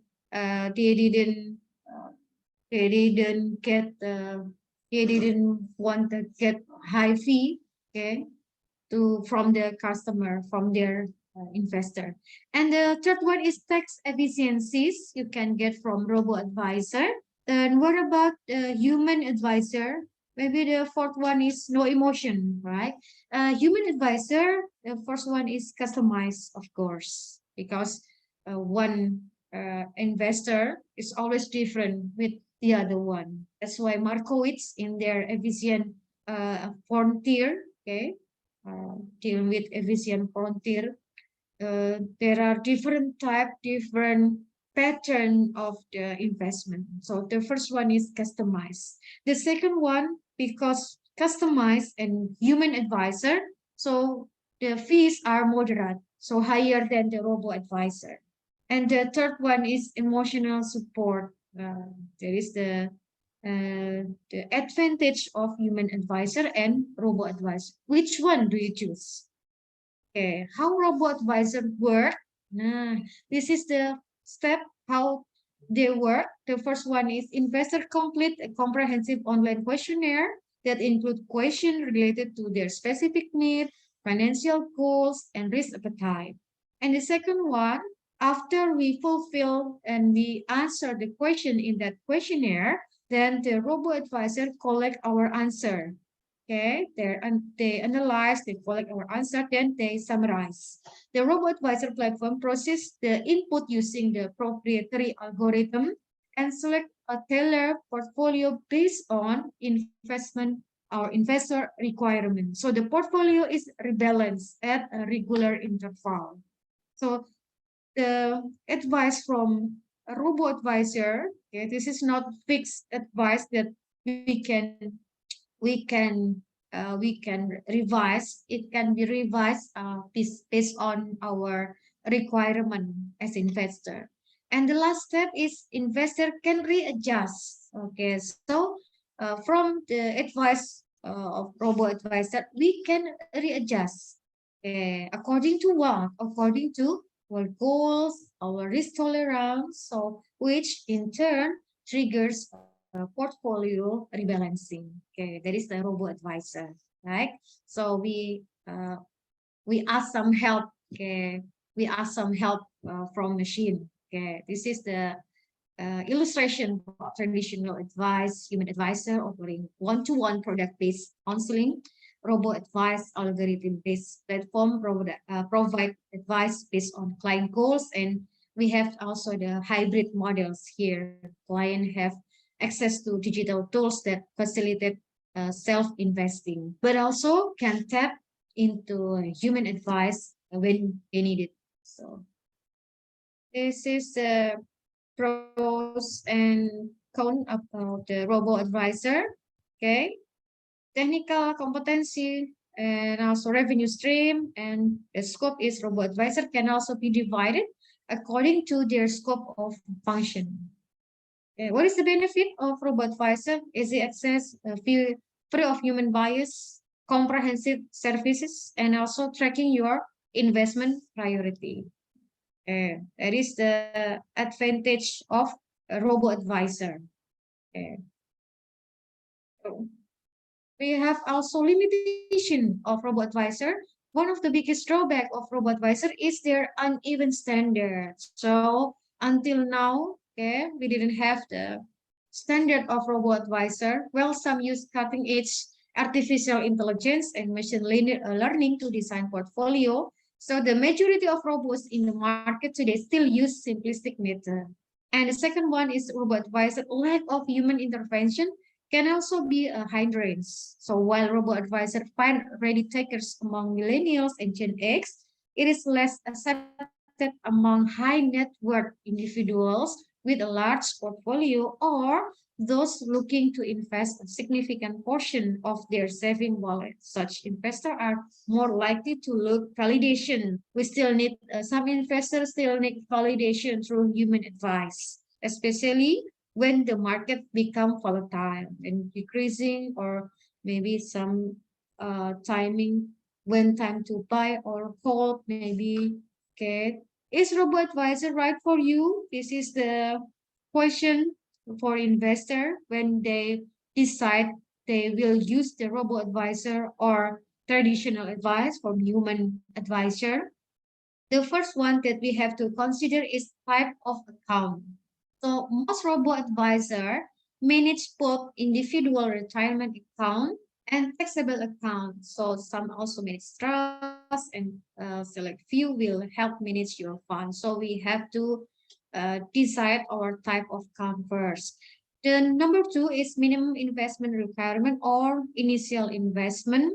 Okay, some robo-advisor require almost $5,000, but some robo-advisor only 500 or less, maybe.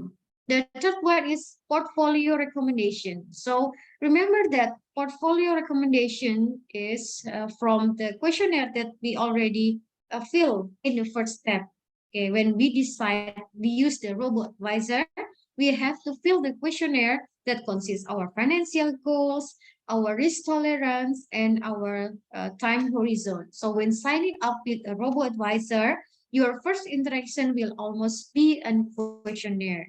Okay, so we have to really, we have to make sure that our questionnaires is really suitable, right? Is answer our financial goals, our risk tolerance, risk appetite, and time horizon. So designed to assess our risk tolerance, financial goals, and investing preferences. Because each investor have a different preferences about risk. Okay.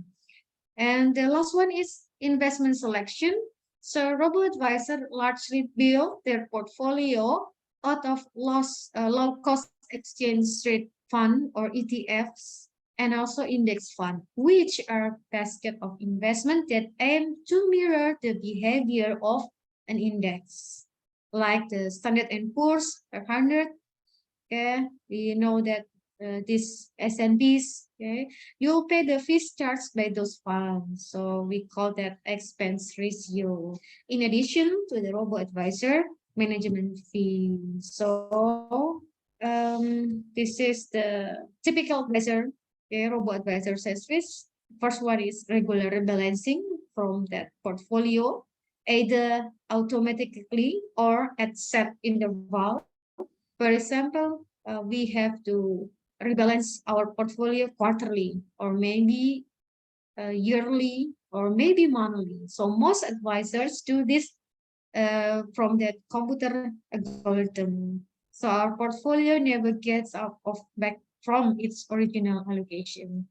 The second one's for financial planning tools, such as retirement calculation. So retirement saving is one of the things that we can control, right? From now on, I think so. So as a student, you can also think about besides the education saving, you also can start to calculate about the future, right? And the third one is about tax loss harvesting, and other tax strategy offering on taxable income.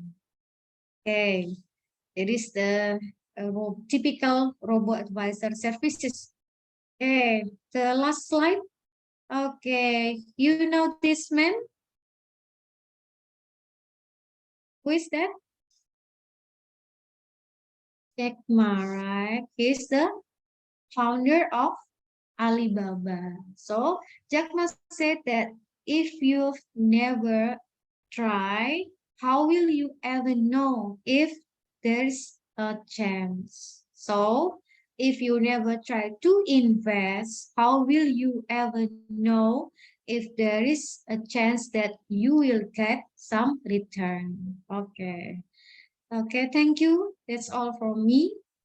Maybe any question? All right, thank you very much, Ms. Chorry, for the very insightful sessions and sharing your perspective about the robo-advisor and investment. And here I see that there's Already one someone that question. already put down, yes. put down the questions here. From Nur Rahma. Yeah, from Nur Rahma Okay. Rizka. Yeah, let me just read it through for all of us here. So Yes. Ms. Nur Rahma Rizka here asked like this, as explained before, using robo-advisors has the advantage of being unbiased and efficient. So how can human advisors survive or adapt to this disruption? And how important is emotional support that only human advisors have in investment decisions making? This is a really, this is a really Very interesting good question. questions. Yeah, very good Yes. questions. So I will just give it back to you, Ms. Chorry, to answer the questions. Okay, thank Please you, go ahead. Nur Rahma. Okay, thank you for the question. Okay, like I said before in previous slide here about the traditional advice and robo advice. Okay, we also have the hybrid models. So, how come the human advice, right? Human advice can save or can can face the disruption in robo advisor. So there is always the one type or investor, right?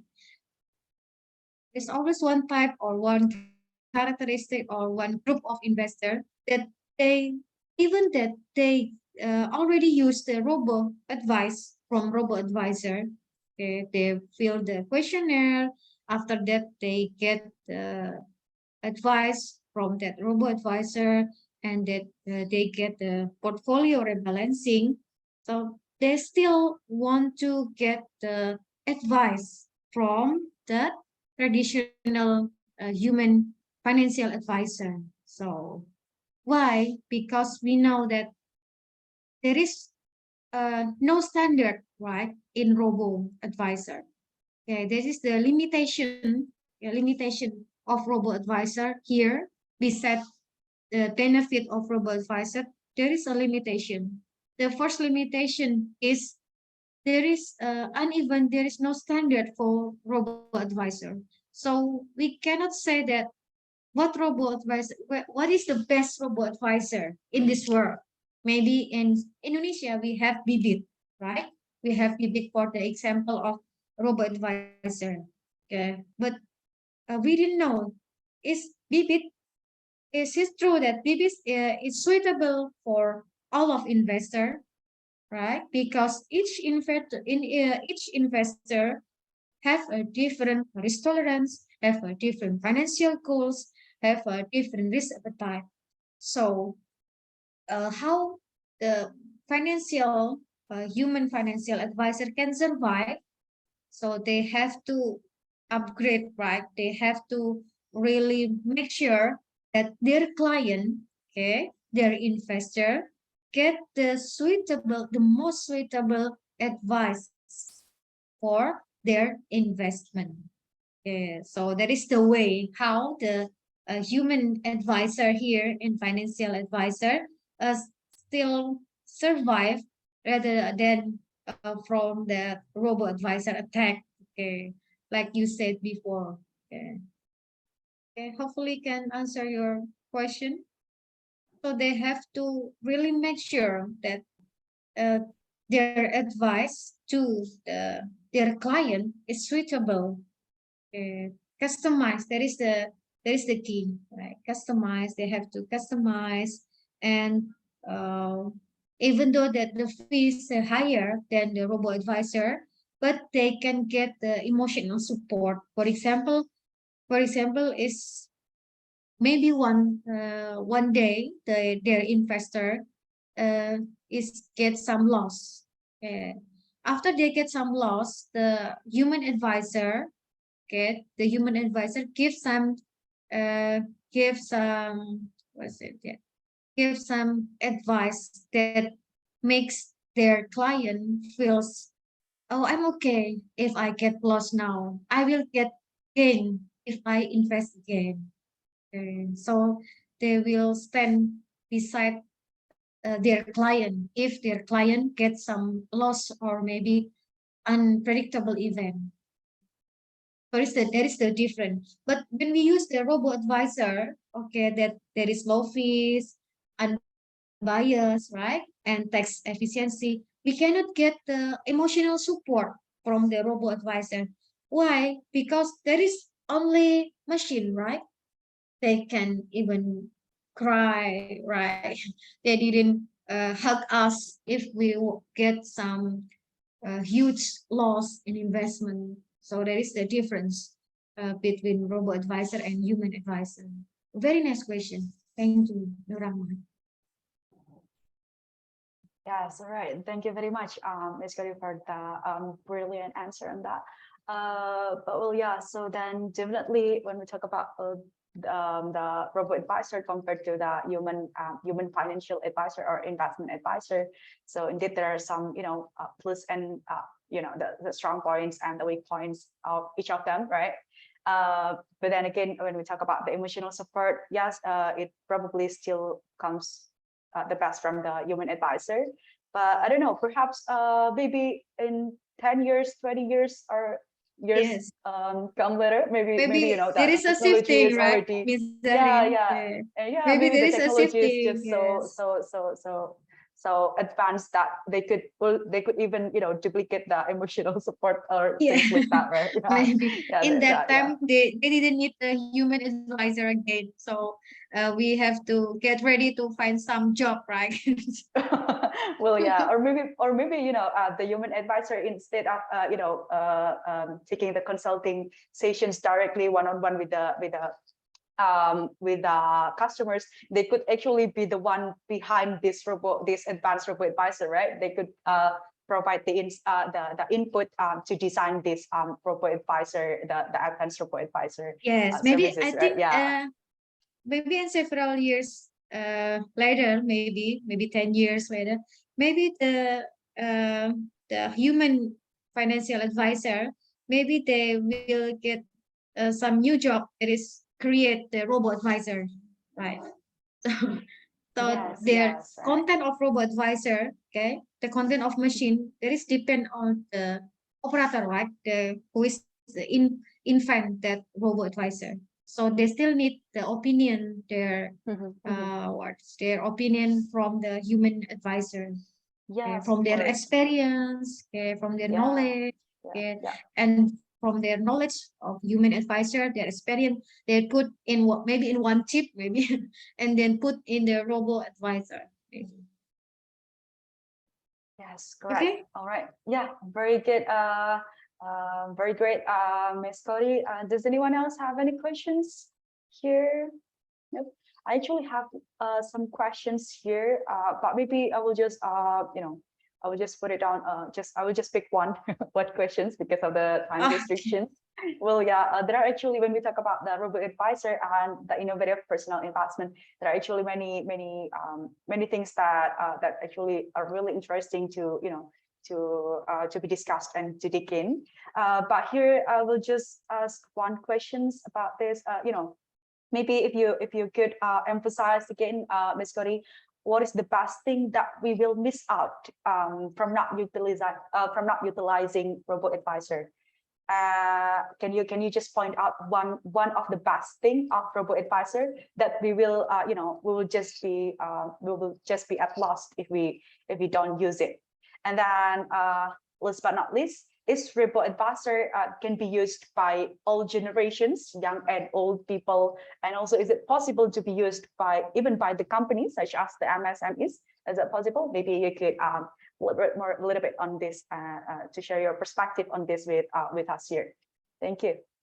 Okay, I think all generation can choose the Robo Advisor to be their alternative in investment. But the point is that Robo Advisor suitable for the investor? Okay, this is the point that I would like to underline. So we have to know that what type of account so that we want to manage.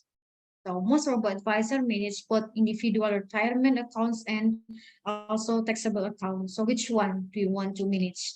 And the important thing is the minimum investment requirement. So is it fit with our budget to invest?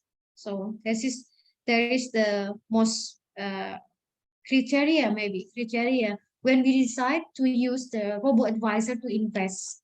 Is it fit with our fund to invest? For example, is our fund only $10 maybe to invest or only $100? So we have to make sure that our fund is suitable for the minimum requirement of that robo-advisor.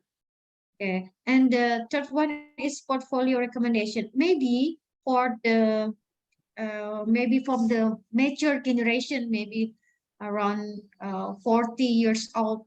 Okay, maybe they still need some advice from the human advisor. Okay, why? Because majority, and when they have mature investment or maybe for professional investor, they get they also get the experience. They have the experience before, right, to be an investor. So even though that they use the robo-advisor, like I said before, they still need to tap to the human advisor to get some insight, maybe. So there is the difference, the insight from the human advisor. Is that suitable for that their risk preference, their risk appetite, their financial goals? Okay, so that's why in previous slide here, so they still need some validation. So such investor may be conservative investor, maybe, or moderate till conservative investor, still need more likely to look for the validation through human advice, especially when the market become volatile. There is the need of the hybrid, right? Hybrid advisor between robo and also human advisor.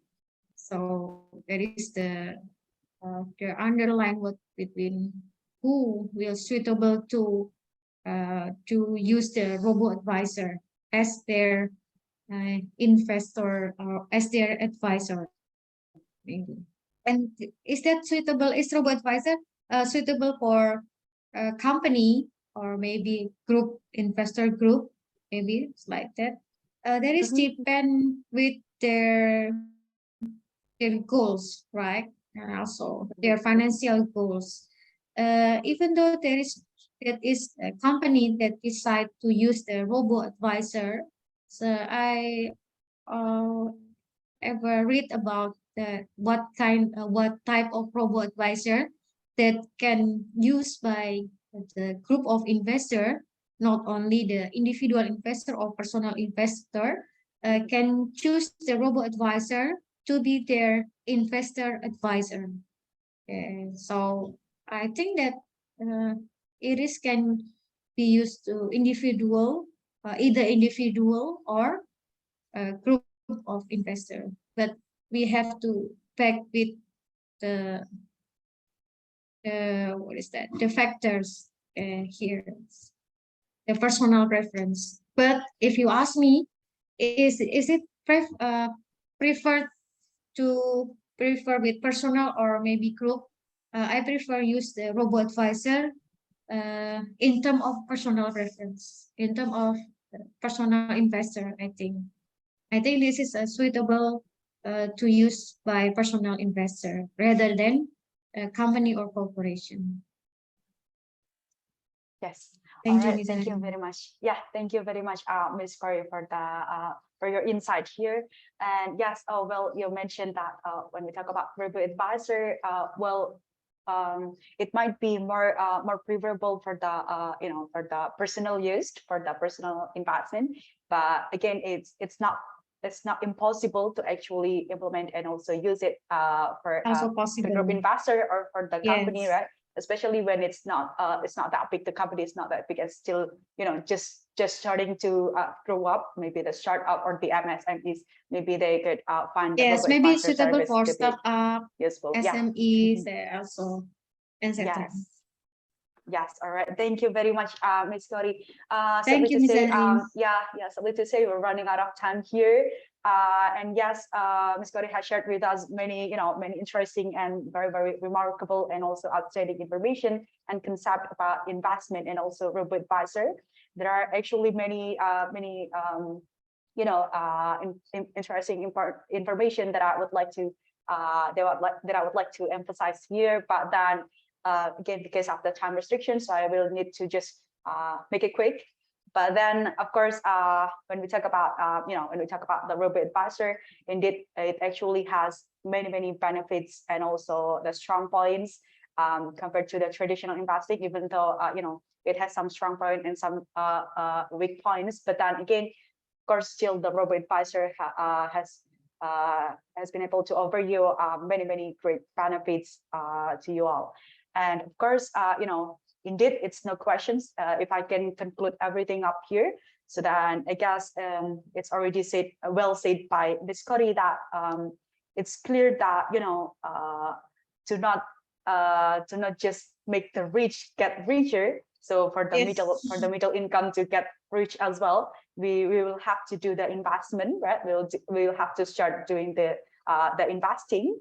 And here, if you're not sure where to start, or you're not really comfortable, or not really have any expertise on this investment thing, you could actually use the services from the robo advisor, because it can help you with the investment, with using the investment, or it can help you investing a lot more easier and also more efficiently as well.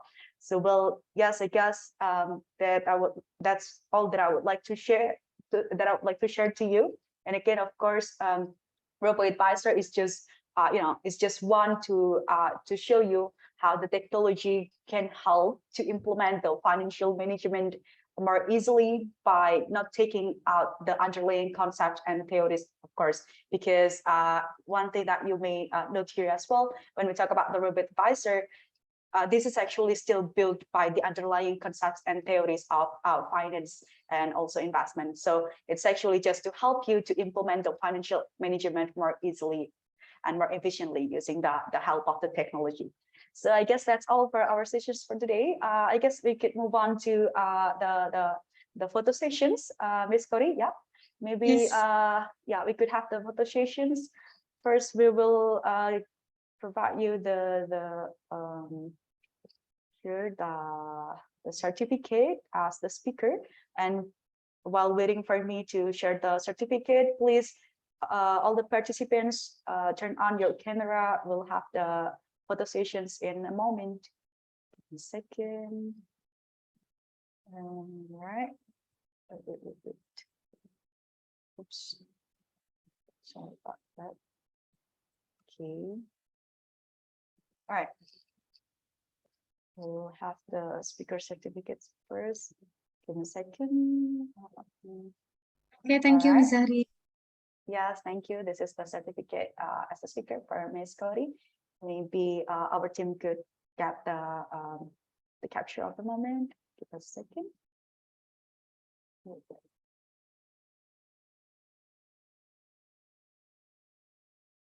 Is it done? The capture? All right, give me a second.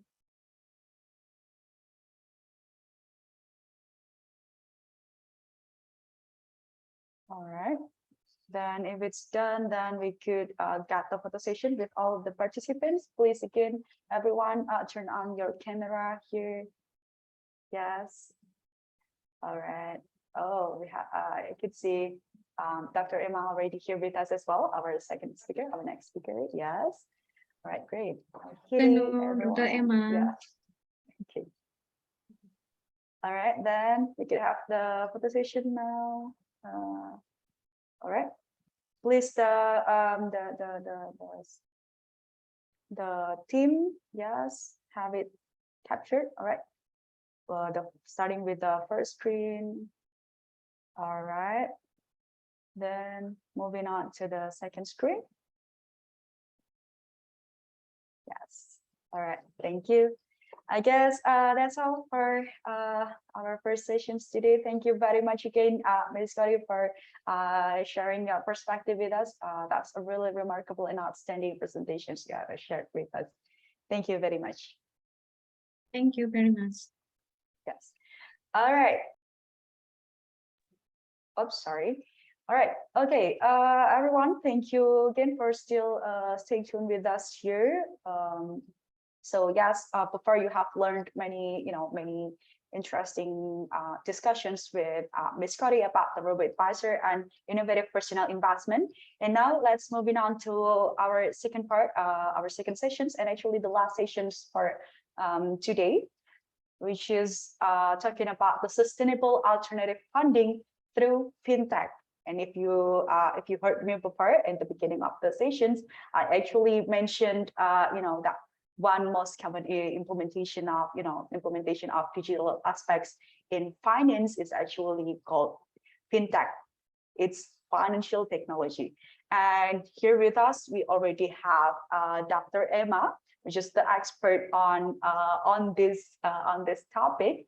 So before I pass it down to her, let me just share to you her profile a little bit. So here, as you guys maybe have known, especially the ones from USM, Ms. Emma is actually the Zainal lecturer in University Sains Malaysia, especially under the Department of Finance and Islamic Finance and School of Management, University Sains Malaysia. And she actually has some specialization and also expertise, especially on the fintech, the financial technology, and also the digital economics, business analytics, and some other things such as the cryptocurrencies, machine learning, etc. So she has a lot of expertise on this area. So this is just showing you the right point. That's why she has become your second speaker here, and this is gonna be the closing for our full sessions of today's sessions of Wisdom 2022 Day 3. All right, maybe without any further ado, I will just invite Dr. Emma here to share with us her perspective and also knowledge about the sustainable alternative funding through fintech. Please go ahead. The floor is yours, Dr. Emma. Oh, sorry, you're still muted. Yes. Oh, I was clapping. I thought you guys hear me. No, okay. Yeah. Now you can hear me, Erin? Yes, we can hear it really clearly. Yeah. All right. Thank you. Okay. Go ahead. Yeah. All right. Okay, the floor is mine and the screen is mine now. Okay, thank you very much. My name is Emma, and Arin has already introduced me with my boring credential. Okay. I do not know. I'm not sure whether you guys, the 20, I guess you guys are 20 years old, isn't it? Around 20 years old. Yeah, I'm 20. Okay. No. So Arin, how old are you? Yeah, 17. Secret. 17. 17. Let's just Okay. very 17. So No. Arin, I am a bit older than you. I am 23 years old. Oh, so cool. That's really great. All right, I'm not 23 years old, of course. All right, but then let's make this session lighter, not too focused because I'm scared because you guys, your face looks like you want to eat me. Okay, I know I'm not that skinny, but please don't give the very serious face because we are going to do some interactive sessions. But notwithstanding the essence of the topic. All right, okay. So before we move further, so let me share my my humble what slides. Okay, hold on for a while. Where is my slides? Okay, here it is.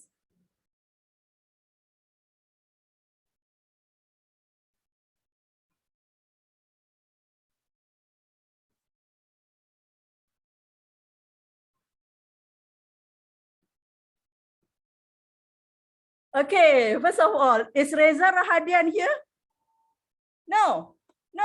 Yeah, Because unfortunately why? not. Yesterday in IG, okay, Reza Rahadian said that he is coming to Surabaya. So I'm not sure whether he's coming to Airlangga. Arin, you should invite him lah. Okay, so this is Yeah, we should. Maybe next time. Yeah. Maybe next time. When you call him, make sure you call me as well. Don't only call other professors, okay? All right. So this is me, the chubby face. All right. My name is Izati. So, and you can call me Dr. Emma, and but I am still comfortable if you call me Tante Emma. So that's what my Indonesian friends, sons and children call me. All right. My background, as you know, finance. Okay. But other than finance, I love colorful life. So this is one of my photos. All right. Doing some colorful and stupid activities. All right. Such as snorkeling. And then sometimes I want to do some other things lah, because we must not be bored. In order to invite all the education, all the ilmu, the aura, okay, we should be colorful and we should be always be ready. All right. But before that, I didn't greet you salam. Assalamualaikum warahmatullahi wabarakatuh and good afternoon, everybody. Okay, Bismillahirrahmanirrahim. I should start with that one first. All right. So apart from my colorful life, I love Reza Rahadian's movie. I am married, so I have to be careful on that. All right. So actually, Arin, who give the title, the Sustainable Alternative Funding through Fintech? Who give the title? Our team. You just pick it because it sounds very wow, is it? Oh yeah. I know already. Yeah, okay. you know, yeah. I know. But of course, after this, we are going to try to dissect. We are trying to dissect each of the words because like you, Arin, and the team, I also was like, what is this that they want me to say? Okay, but then never mind. We are going to try to dissect it. It is not actually very difficult. Okay. Before we move, I have 1 hour. It's so long. Okay, never mind. Before we move, all right, this is basically what we are going to do. All right, I need your participation. I need your participation, even though I know that you guys are hungry. Okay, because it's already noon. All right, but first we are going to do to get to know ourselves. And then we are going to see what is alternative finance versus traditional finance. And then we are going to see what is the financing requirements in 3 phases. And this one, we are going, I do not want to bring you guys to a very like sophisticated situation. Because you guys are 20 years old. Baru hidup 20 tahun lebih. All right, so you are not really in the sophisticated arena, and so I would like I was thinking like, let me bring these youngsters to the situation where you are familiar with, so that you can understand what does it mean by alternative financing and how later maybe, all right, some of you can utilize it. All right. Okay, and then we are going to see types of alternative financing, and then by concentrating on crowdfunding, because we have only 1 hour, we cannot talk about everything. Okay, I'm going to talk about crowdfunding and a bit on peer-to-peer lending, and then lastly, okay, before you have your lunch or while you're having lunch in front of your monitor, okay, we are going to have some take-home messages. Is it okay with you guys?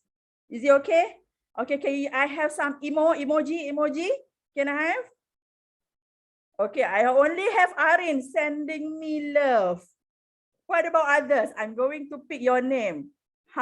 Wait. Let me have your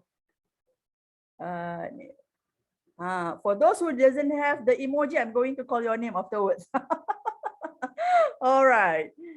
Okay. Let's get to know ourselves first. Now, if possible, can I have your video switch on? It's unfair for you just to see my glowing face. I want to see your glowing face as well.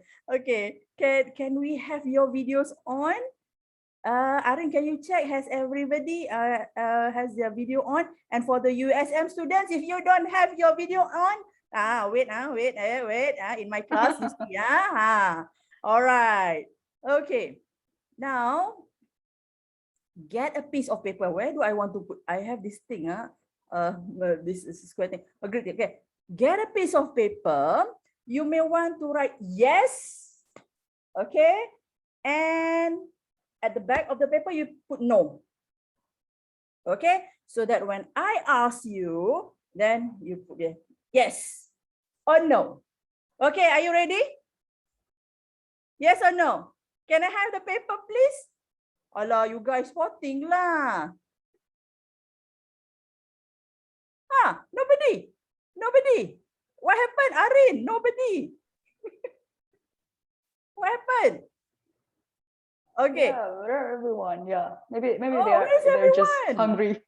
Everyone is hungry. I'm trying very hard not to make you guys hungry. Okay, never mind. Okay, let's go to the first question. Alamak. I am a lady. Yes or no? Yes or no? I am a lady. Yes or no? Are you or are you guys hybrid? Yes or no? Okay. If yes, can you? Okay. If you don't have any paper, I know that you guys are shy. Can you put up emoji? If you're a lady, then okay. Arin says sure, Arin, Sure, Arin, Okay. All right. Next. This is Lisa Blackpink. Yes or no? Arin said yes. K-pop, K-pop, Arin. Okay. How about others? Oh, Rahman Fikri, yes. Okay, good. All right. So you know Lisa Blackpink. So we are in the same age. All right. Next. Central Bank of Indonesia is known as Bank Negara Indonesia. Be careful because Mr. Perry is listening to your answer. Yes or no? Yes or no? The Central Bank of Indonesia is known as Bank Negara Indonesia. USM friends, do you know the answer? The answer is, can we have one person? Oh, it seems like some people already given you the reactions. Yeah, reactions. Okay, good. So the Central Bank of Indonesia is known as, Arin, what is it? Arin, It's kita just tanya called, oh yeah, it's just called Bank Indonesia. Bank Yeah, Indonesia. so without the negara, without negara. Okay, it is Bank Republic Indonesia, and the governor is Mr. Perry. Okay, you need to know that since Mr. Perry is listening to you guys answer, you need to know this because you guys are finance students. All right, finance students will deal lots with policy and authorities laid out by not only the central bank but the financial authorities. Okay. Okay, next. Oops, sorry. Next question. Crowdfunding in Indonesia is regulated by Otoritas Jasa Keuangan. Yes or no? Crowdfunding in Indonesia is regulated by Otoritas Jasa Keuangan.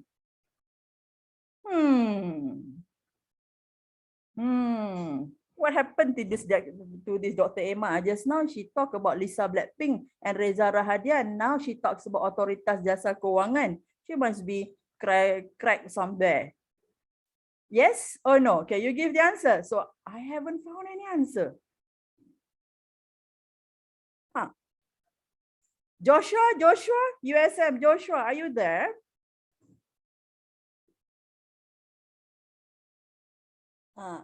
Hayati from Airlangga, are you there? No. All right, never mind. The answer is yes. Crowdfunding in Indonesia is regulated by Otoritas Jasa Keuangan. For those who do not know crowdfunding, it's okay. Later, I'm going to share with you what does it mean by crowdfunding. All right. Next. I can get sustainable alternative funding via fintech. True, oh sorry, yes or no? Yes or no? Okay, the answer for this is basically both yes and no. All right, yes and no. Okay, so let's dissect what does it mean by the title that has been given by Arin and the team. Okay, so it starts with sustainable alternative funding through fintech. So this title is very suitable if you want to do postgrad paper. Okay. All right. Sustainable, let's dissect them. What does it mean sustainable? Sustainable basically in lay term, okay, it means continuously or continue without jeopardizing the resources. Or in Bahasa Malaysia, it is called mampan. I'm not sure Indonesia has the same BM word or not, Bahasa Indonesian word or not. But in Malaysia, we call it mampan. Terus menerus, sustainable. Okay. Terus menerus, mampan. Okay, it means that when we are doing something, it can be forever like that. However, when we use it, when we utilize that, we do not jeopardizing the resources. Okay, all right. Second one, alternative funding. Okay. Actually, for the proper word, if you're a finance person, the proper word is alternative finance. Okay, or in Bahasa Malaysia, I think similar to Bahasa Indonesia, it is pembiayaan alternatif. Okay, so versus traditional financing. Okay, so alternative financing. So what are the components or what are the tools under alternative funding? We are going to see later. Okay, there are many, but I don't want you guys are just, as I said just now, you guys are young, 20+ years old. Okay, and you haven't been working or involved deeply in a corporation. So I will just introduce you with the names of some of the alternative financing, but I'm not going to dig it too deep because it's beyond yet the knowledge and your experience. So I'm going just only to touch several alternative financing that you should be familiar with. All right, through fintech. Okay, fintech. Everybody talk about fintech, fintech, fintech, fintech. What is fintech? It is financial technology. Well, basically, it is a technology that helps us to maneuver our finance. All right. Whether it is personal finance or whether it is corporate finance easily. Okay. So is everybody here finance students? Are they? No, their background is actually diverse. Yeah, but most of them are still on management. Yeah. Oh, okay. So you have organizational behavior. You have data analytics. You have many. Yeah. Okay. All right. So I'll go very. If you don't understand, just put it up in chat. Okay, chat box.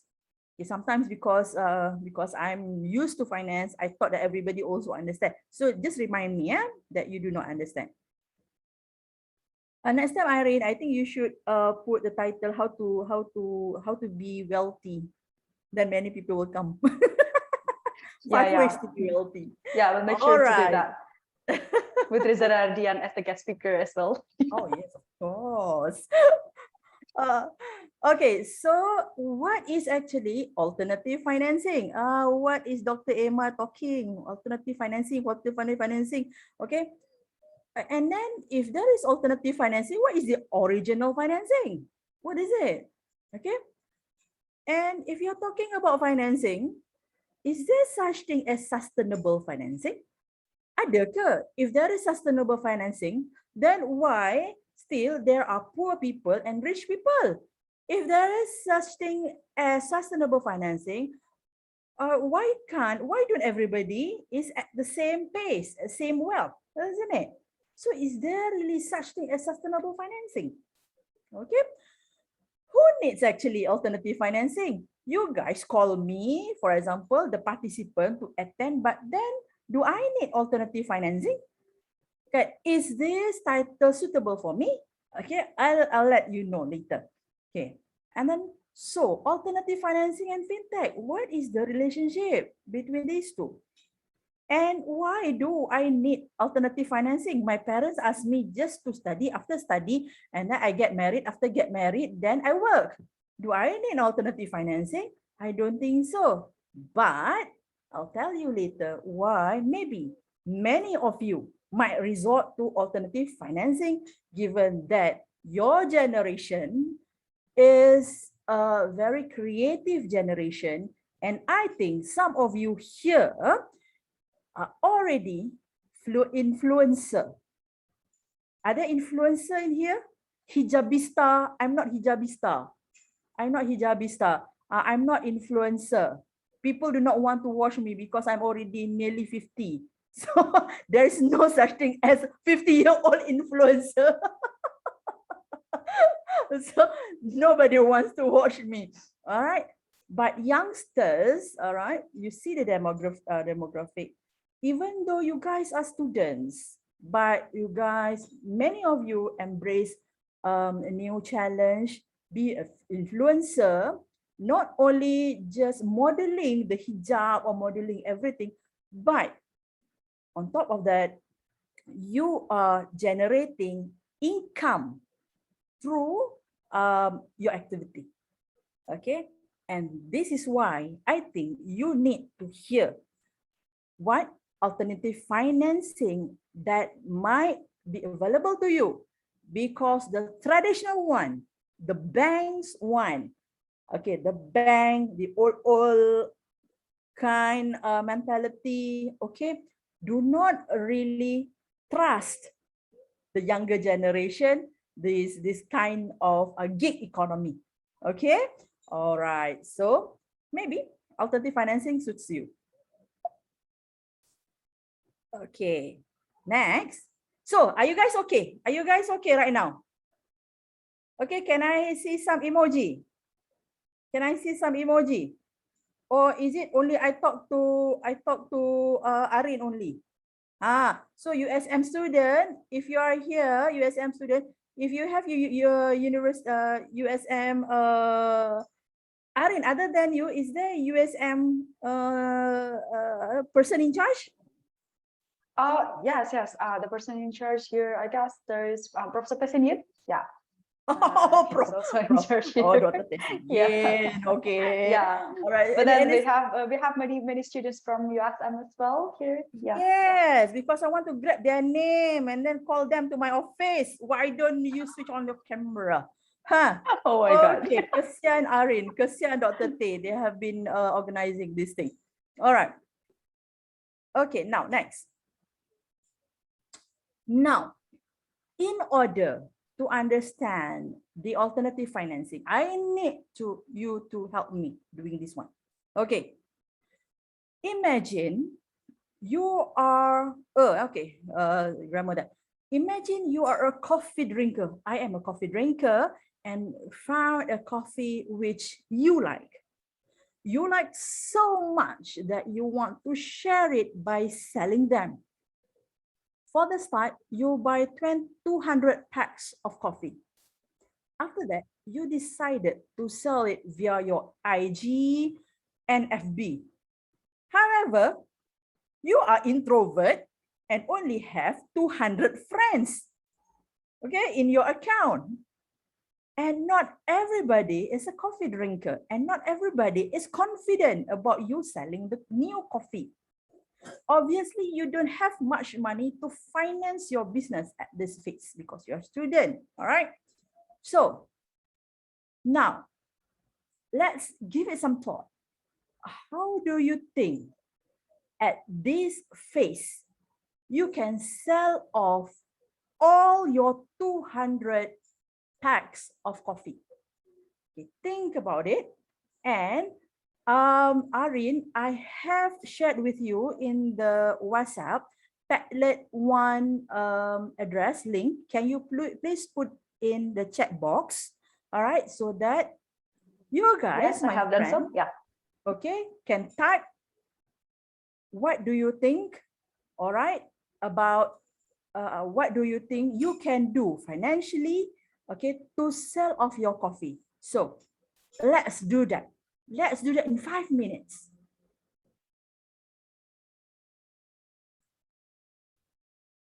Okay, in Padlet 1.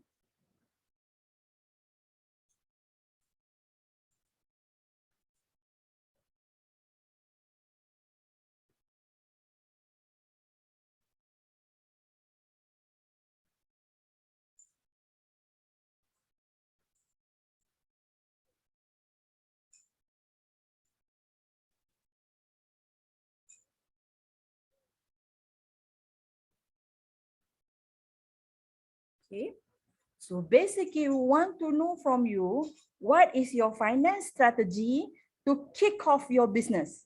Where did you get your money from and what will you do with that? Okay. Okay. To kick off. All right.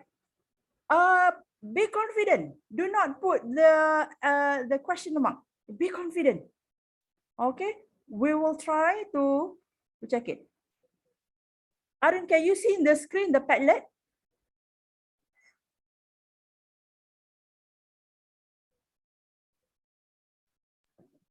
We cannot actually see the Padlet here. Okay. It's still on your presentation slide. Yeah. Okay.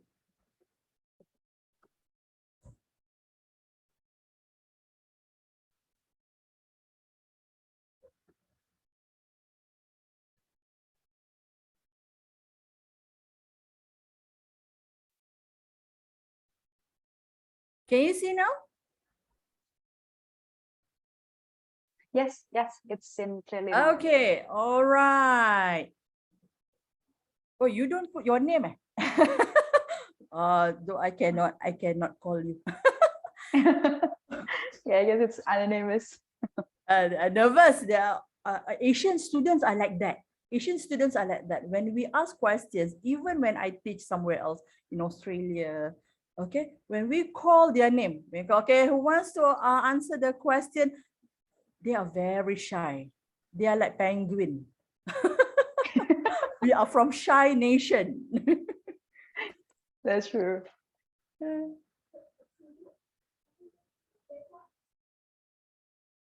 Okay. All right, we have 1, 2, 3, 4, 5. 5 answer. Come on, guys. Let's see. Based on experience or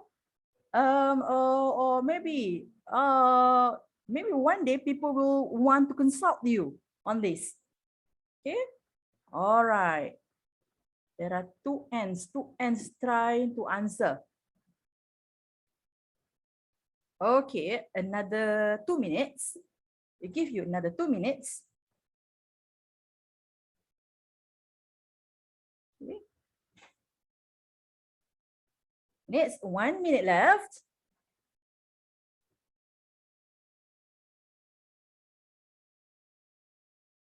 Okay, all right. Okay, several seconds left.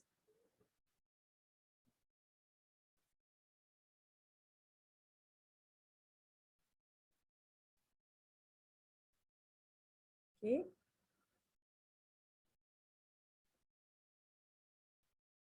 Okay, all right.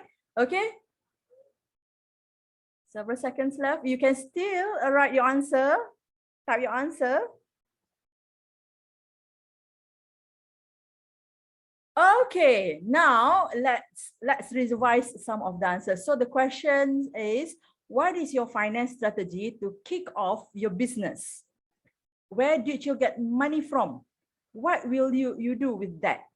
Okay, remember, you only have 200 friends in your IG and FB. Poor you. Okay, 200 friends. It means that the first rule getting generate revenue is to have larger market size, isn't it? To have larger market size. When we want to have larger market size, it means that we want to have many people to be our friends or to be our fans. All right. If you do not have any friends, then you need to market yourself and market your product. And okay.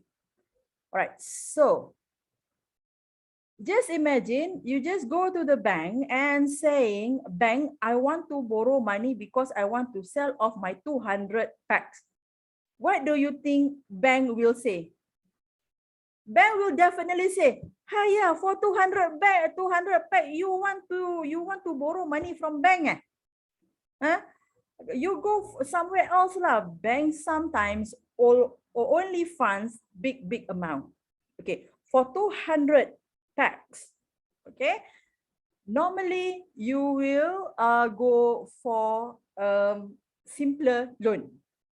Remember, because you are students and you don't have any background. Okay, nobody will want to trust you. Okay, and you are influencer. Less people will trust you. All right. So, okay, I have good answers here. The first one is now, okay, snowball effect. Friends share your post and friends share it to other friends in FB and IG. Okay, no money involved. All right, okay, but how many friends, how many percentage of your friends normally would willing to market them every day for you? That's the question. All right, second, say making use of word of mouth strategy. You can only do that when you have people tasted your coffee. It means that you have to build testimony. Of course, it doesn't, again, involve money. However, this one is a bit tricky because the testimony could come from your family because you only have 200 friends, not many, and not many friends wants to involve. Okay, now, You also answer, get some people to invest in your business. All right, I love this one. However, for the start off, do you think people will trust you? You need to have some track record, at least 6 months track record. Okay, before you could ask people to invest in your business. Again, looking for investors, I shared the same answer. Get a loan from bank and use saving money. Okay, this is what many of us would do. Use saving money. Second, use farmer money. You know farmer? Father, mother. Okay, father, mother. Okay. First, use your own saving. Second, if you are a lady and you have a husband, that is okay. You can use your courting skill. Okay. Kita nak cuba, Mas. Ini untuk kita punya rumah tangga, Mas. Kita business kita. Okay. You might want to convince your husband. However, it is different if you are a man. It is not easy to convince your wife, isn't it? Especially if your wife is from finance background. Okay, so be careful. So normally, okay, get stock as drop shipper. Again, you need finance. Go to the bank, get money from crowdfunding. Crowdfunding also works like asking from investor. Okay, so at the first stage, normally you will use your own money or use your farmer or try to borrow. However, because you don't have any track record, normally the interest rate will be very high. Okay, so if you want to do business, remember this, save lots of money first. Okay, all right, let's go to phase number 2.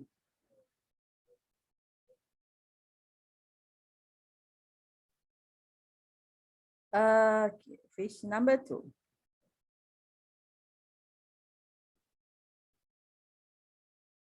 Can you see the screen? All right, now imagine you have run your business for 7 months and well, everything looks good, but not yet entering growth stage. While other businesses may have flopped at this phase, can you tell us, how do you want to maintain your financial requirements at this stage? Okay, you have already passed the 6 months. You already worked hard. Now imagine your Facebook friends has already reached out to 100,000 in 6 months. Is it possible? Yes, it is possible. Okay, you use your first money, you use your capital money to do the aggressive marketing in the Facebook marketing or social media marketing. Or second, okay, this is a dirty way, but always be used, right? By the likes, by the followers. You know that, right? Okay. Now, after 6 months, let's say it looks like your business is okay. Everybody started to talk about your coffee. Right now, at this stage, you need to start growing, but before that, you need to maintain your financial requirements. So, how do you do that? Arin, can you please share the Padlet 2 link? Yes, I have done so. It's on the chat box. All right, good. Wow, okay. We have to, never mind, just throw your answers, You don't have your names here, so I won't call your names. Okay, I will only call Arin's name. Looking for more money from investor, avoid debt, reduce and rearrange expenses. Okay, let's do this for 4 minutes. Okay. Avoid debt, looking for more money from investors. Hire another influencer because I am not influenced enough. I am not influential enough. So call call Dr. Emma because she has a background of finance. Maybe. Okay, what do you want to do? How do you want to maintain your finance?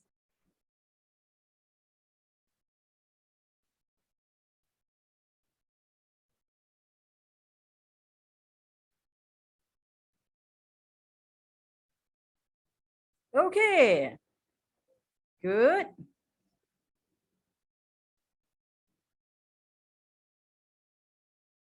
Consider to get loan from bank because the business is now quite promising and chance to get loan is higher. And then we have looking for more money from investor. And then track our spending. Wow, who write this? Bold. Track our spending. Okay, look for more money from investors, avoid debt. Okay. Okay, what else? What else? Throw in your brilliant idea. Buy raw material in bulk for cheaper cost. Okay, good.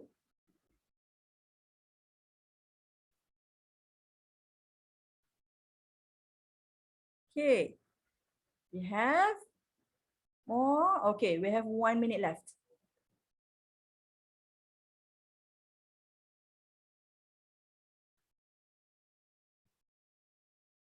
Get more money from peer-to-peer lending service. Oh, this is very advanced. It's not crowdfunding.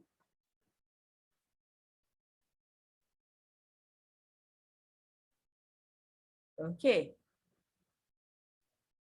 Okay, good, good.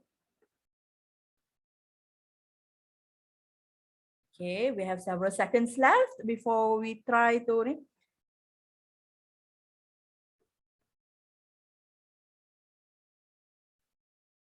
Okay, all right, okay. Let's spending, make improvement for the product, increase sales. Okay. Let me share because I cannot view the full one. Okay, can you see this one? Arin, can you see the bigger slide of Padlet? Oh, yes, we can see it. Yeah. Okay, all right. Okay, good, good, good. Okay. Ah, looks like many of you are from finance background. A lah, you can get A lah, finance. Okay, good, good. And you can also do business. When you do business, don't forget me. Okay, free coffee or free hijab or free lipstick. Okay. All right. Now let's review your answer. Okay, okay. Let's this one first. Track our spending. Okay, it is, yes, it's true. It is one of the ways to be when you are a business person. Okay, we are not like student, right? Like students, sometimes even though you don't have much money, okay, not only students, sometimes adult like us also don't have much money. Okay, we sometimes neglect tracking our spending, especially when Shopee and Lazada do their sale, isn't it? So it is hard to track the spending. However, in business, we have to track our spending.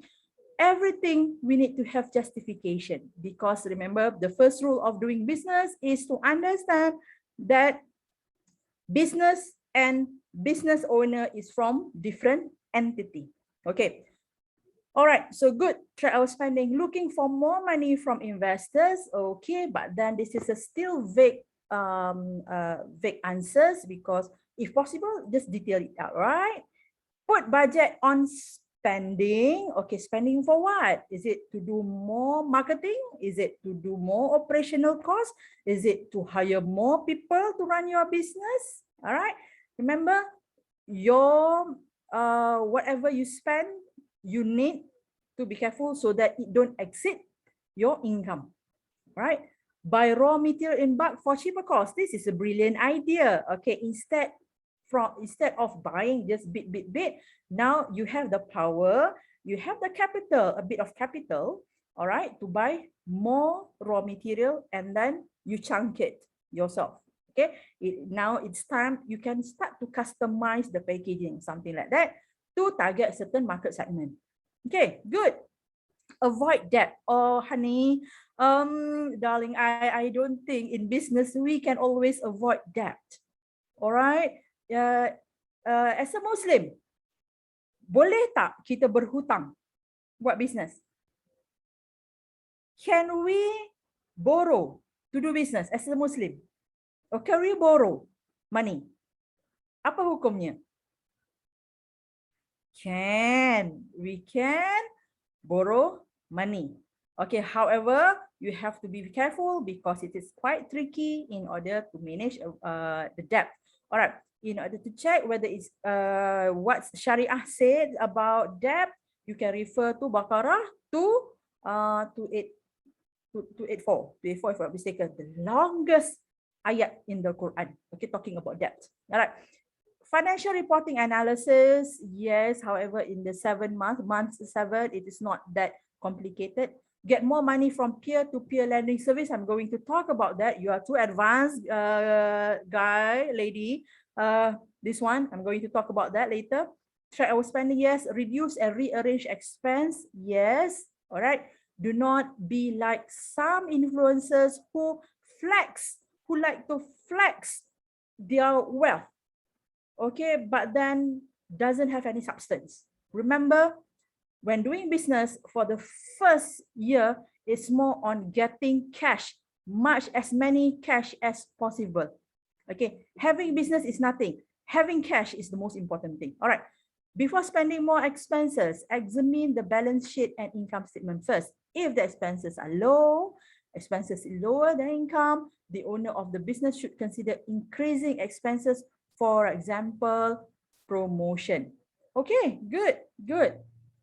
Track and take the record of all the income and expenses. Okay, good. Buy raw material in bulk for cheaper cost. Yes, looking for more from investors. Okay, good. So basically, all your answers are correct. It's just between whether in depth or not. All right, now. Next, woohoo! I'm just afraid that we are going to run out of time. Now, after running your business for 1.5 years, it is time for you to expand your business. But then the OPR, you understand? Do you understand the OPR? Do you understand OPR? OPR is interest rate, overnight policy rate. It is the interest rate that is announced by your central bank, saying that the interest rate for a certain time will increase or decrease. Okay, let's say the OPR, the interest rate, which central bank announced, increased. Okay, you must think of other ways of getting financing because you know your money, savings money is going depleted, and then your farmer, okay, already has reduced the money. So how do you think you can get the financial support? Arun, can we have the Padlet number 3? It's already on the chat box. All right. So OPR has increased. Central bank announced that interest rate has increased. Get another financial support. So where do you think you could get financial support? Can we do this in 3 minutes, guys?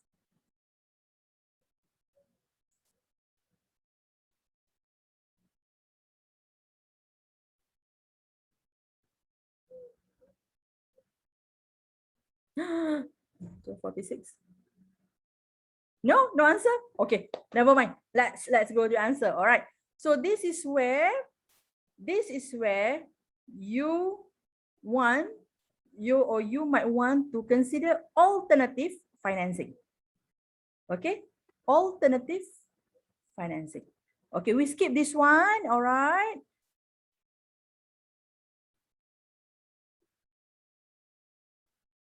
Okay. When OPR increase, when central bank increase their interest rate, it means that all banks will increase their interest rate. It means that the chance of you getting loan at the lower cost of borrowing or lower interest rate is unlikely. It means that when you borrow, you will be given high interest rate. So you might want to consider alternative financing. Okay, after nearly 45 minutes now, we come. Okay. What is alternative financing? I'm sorry, I have to go fast, dear my friends, because we're running out of time. Okay. Alternative financing refers to forms of finance. It's still financing, but now you don't go to the bank or the traditional institutional financial system. Okay, you don't go to the bank, right? And thanks to fintech, financial technology, all right, it actually help us, everybody, to access the finance, all right, without having to go through a very strict guidelines or strict requirements. All right. Now, so fintech, what is fintech? Fintech is ecosystem within alternative finance made up of companies, blah, blah, blah, blah, blah, process that aim to improve traditional method of financing in categories such as this one. So what alternative financing that have been talking about? What are the examples? Okay, you have done quite very well. All right, you have done very well because you said just now crowdfunding. Crowdfunding is alternative financing. You can get money from crowdfunding. You can get money from P2P lending now, peer-to-peer lending, friend-to-friend lending. But problem is we do not know that friend. Okay, and some of you might get from government grants. Okay, and when you talk about getting investment from others, it means that you are trying to get angel to invest in your business. And in order for you to get angels, you need to go to the pitch. Okay, pitching platform. You need to go, have you watched Shark Tank? All right, where you pitch, you deliver your product, you convince the people, all right, about your product. This coffee is good. The coffee is from here. Okay, you have already run the 6 months of business, and then you see this is promising. And if the angel, okay, or the venture capitalist think that they like your product, then they are going to offer you some money or some capital with certain percentage of ownership. Okay, so that is angel investing or venture capitalist. However, angel investor is a bit angel, of course, the name is angel. Sometimes the angel investor do not want to claim anything. They just think that, like, for example, they drink in the cafe, and then they think that, hey, this coffee is good. Please call the owner. They talk to the owner, and then they just talk like a friendship base. And then they said that, I think I want to invest. Okay, there is no problem. We just want to invest some money, not very large money. We want to invest some money. And if you have profit, we just want like 10% and 5% out of that profit. Not so much. Okay, so that's why we call them as angel. All right, now can you figure out what is this? Can you figure out? 5 words. This is alternative financing, Sharia compliance, but not yet going into fintech. What is it? Can anybody type in chat box? Okay. It starts from W. W. A. K. Or Q. A. F. It's wakaf. Wakaf is also considered as alternative financing, but it is more on Sharia basis. Okay, it's just that wakaf is not yet being fintech. All right. However, this is one of the alternative financing. Okay, the second one, it is also Sharia. Sorry, this one is wakaf. This one is wakaf. This one is zakat. This is zakat. You can, I'm not sure in Indonesia, but I think in Indonesia you have as well. But in Malaysia, we have zakat, okay, which the proceeds of money that the zakat institution get, they put it as the modal, okay, for you to do business. And for startups, you can also ask for zakat. And then we have Baitul Mal. Okay, here, Baitul Mal. Okay. Woo. Okay. Okay, let me. This is traditional funding. This is crowdfunding, where everybody crowding to help you, Okay, there's nothing free in this world. Always remember that there's nothing free in this world. Okay, when people help in terms of financial support, other than your mom and your dad, okay, everybody else wants something else. So it might come in terms of interest. It might come in terms of a portion of the ownership of the business, right? But however, the main thing here is now you get access to the financing from any person, anybody, okay, out of from the internet. Okay, so there are 4 types of funding models. Can be crowdfunding donation, can be crowdfunding loan, can be crowdfunding stocks, and crowdfunding reward. Okay, next. Okay, I'm going to skip this one. And this is peer-to-peer lending. Last time, bank is so powerful that we only go to them if you want to borrow money. All right, so that's why banks sometimes become some sort of big head because they can lend you money. However, now there are many angel investors and venture capitalists would want to help you. Right, so from P2P platform, P2P lending platform, you can actually borrow money from other investors, not only bank. However, the question is the interest rate, okay, offered by P2P lending is better or higher than bank? That one, it depends on the platform itself. You need to check, okay? Okay. All right, now there are 6 crowdfunding platforms in Indonesia. 6 famous crowdfunding platform in Indonesia. Okay, so can you, this is jumble word. Can you teka, can you guess what company is this one?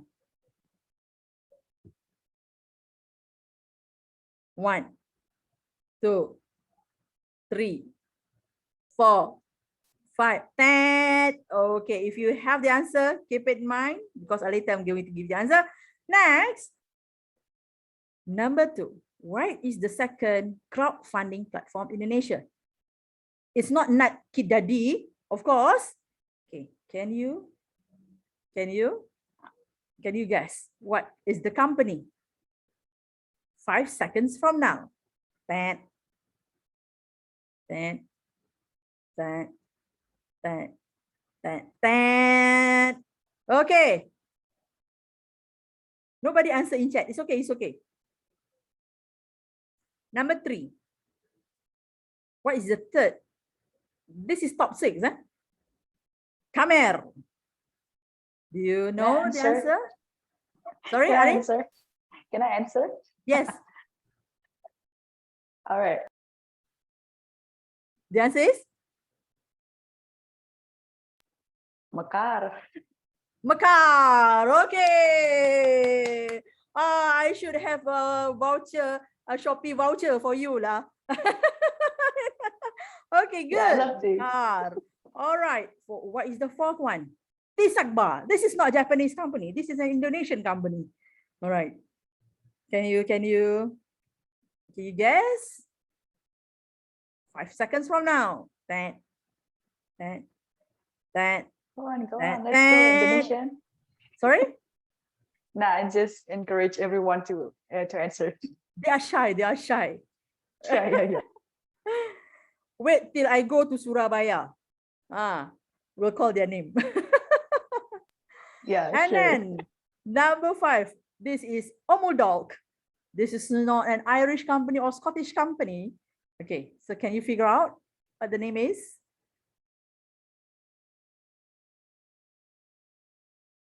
No? Okay, never mind.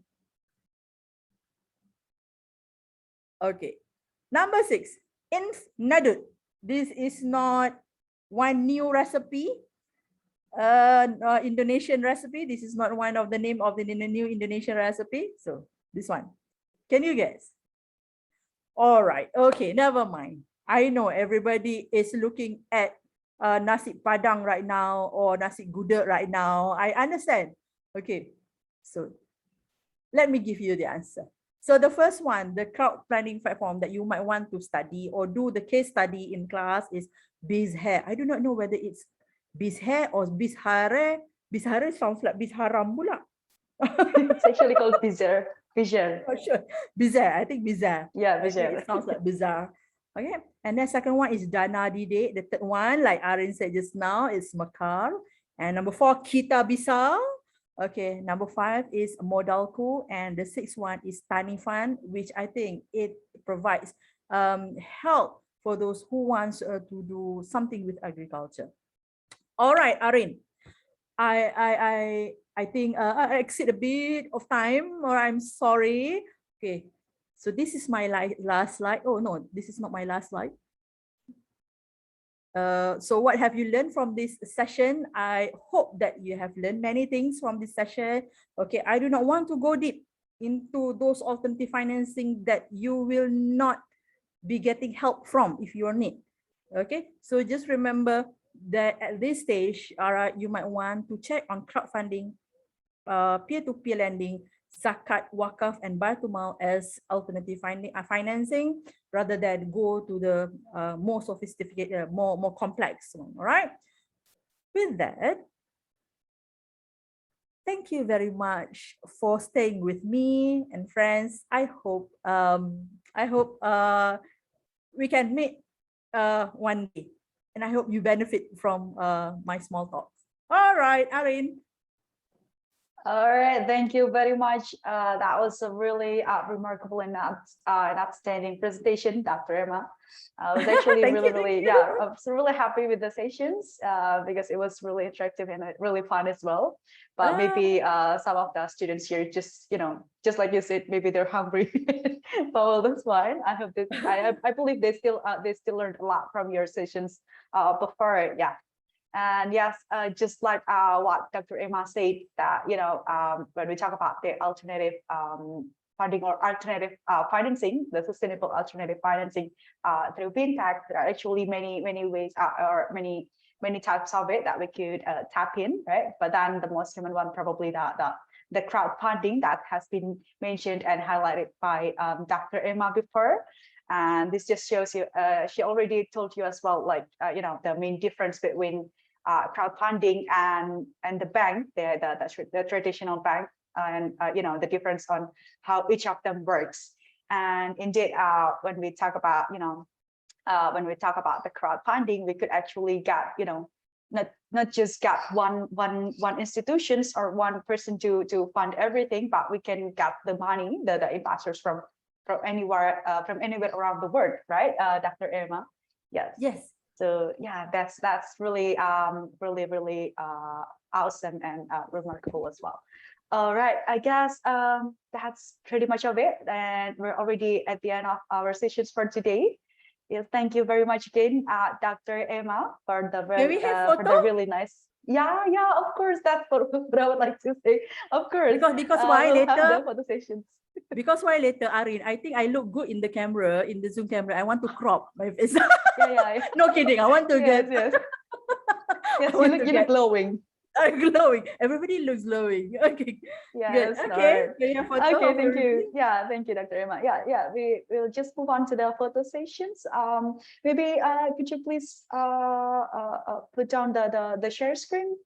Okay. Sure. Dr. Emma. Sure. Yes.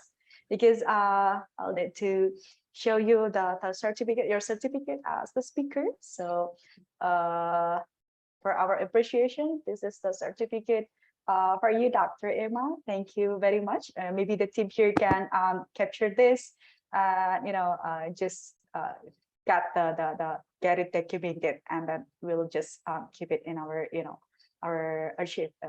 All right, give us a second. All right, 1, 2, 3. Yes. All right. Is it done?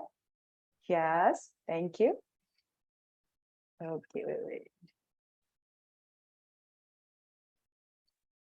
All right. Then now, I guess we could have the photo sessions with the participants as well. Muhammad Talha, Joshua Ng. I'm calling USM names. Yes, yes. Please do turn on your camera, guys, so that we could see your biggest smile here. Because you're already. I should show them my scary face, so that they will be careful when come to my class. Oh my God. No, I believe you're really fun professor to them. All right, thank you. All right, okay, so let's have the photo sessions again. Already in the students. Yes, already turn on the camera, all of them, all of you. Yes. All right, if that's it, then we'll just have it captured in 1, 2, 3.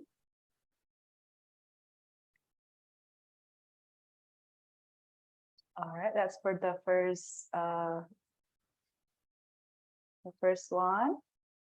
And then for the second slide, 1, 2, 3. All right, I guess we're done. Thank you very much, Dr. Emma, again, for the really inspiring and also really, really outstanding sessions. And of course, the insightful, knowledge that you have shared to all of us here today. Yes, thank you very much, Dr. Emma. And I guess that would be the end of our today's sessions for the finance part, for the finance sessions. Before we close down the sessions of the Wisdom 2022 Day 2, I will just pass it back to our MC here, Chika. Again, the floor is yours. Thank you. Okay, thank you, everybody. Be cheerful. Do not sleep after this. Bye. Thank you. So I leave, Arif? Yes, you may leave. Yeah. Thank you very much. Bye-bye. Yeah. Have a good lunch, everybody. All right. Thank you. Bye-bye. All right, thank you so much, Mrs. Zari, for moderating the lecture classes wonderfully. And also we would like to express our thankful as well to Mrs. Chorry, Sulistyowati, and Dr. Emma, Izati, Zull, Kepili for the comprehensive material and also for the very fun course that you have shared with us. So everyone, through all the classes that you received today from our expert lecturer, I hope it brought you something and you have learned a lot from it and it will bring beneficial to you at the same time. Okay, participants, are you still awake? Okay. Are you tired enough? Are you hungry? Haven't got your lunch yet? Okay, then hang on a little bit because we are about to reach the end of the third day of Wisdom program. Okay, since we are about to reach the end of the third day, to remind all of the participants, please do not forget to fill in the attendance form at the Zoom chat below. And also as a reminder, it only open for 10 minutes only, so make sure to fill in right now because it will be closed after 10 minutes. Okay, for those who haven't filled in the attendance, you can fill in right now. Okay, everyone, it saddens me again to say this, but we are here at the end of the third day of Wisdom event. Thank you so much, everyone, for participating in the Wisdom program wonderfully, and I am so happy to see your excitement and also your energy in joining this program. Okay, since I won't be able to accompany all of you for the next meeting, I still wish you a very good luck for your discussion and also for your final project discussion for the next weeks that are about to come. Well, following this statement, thank you so much for attending today's event, and we wish you all the best for the next meeting that is about to come. See you again at next weekend, and have a good weekend, everyone. Bye-bye. Good luck. Bye, everyone. Thank you.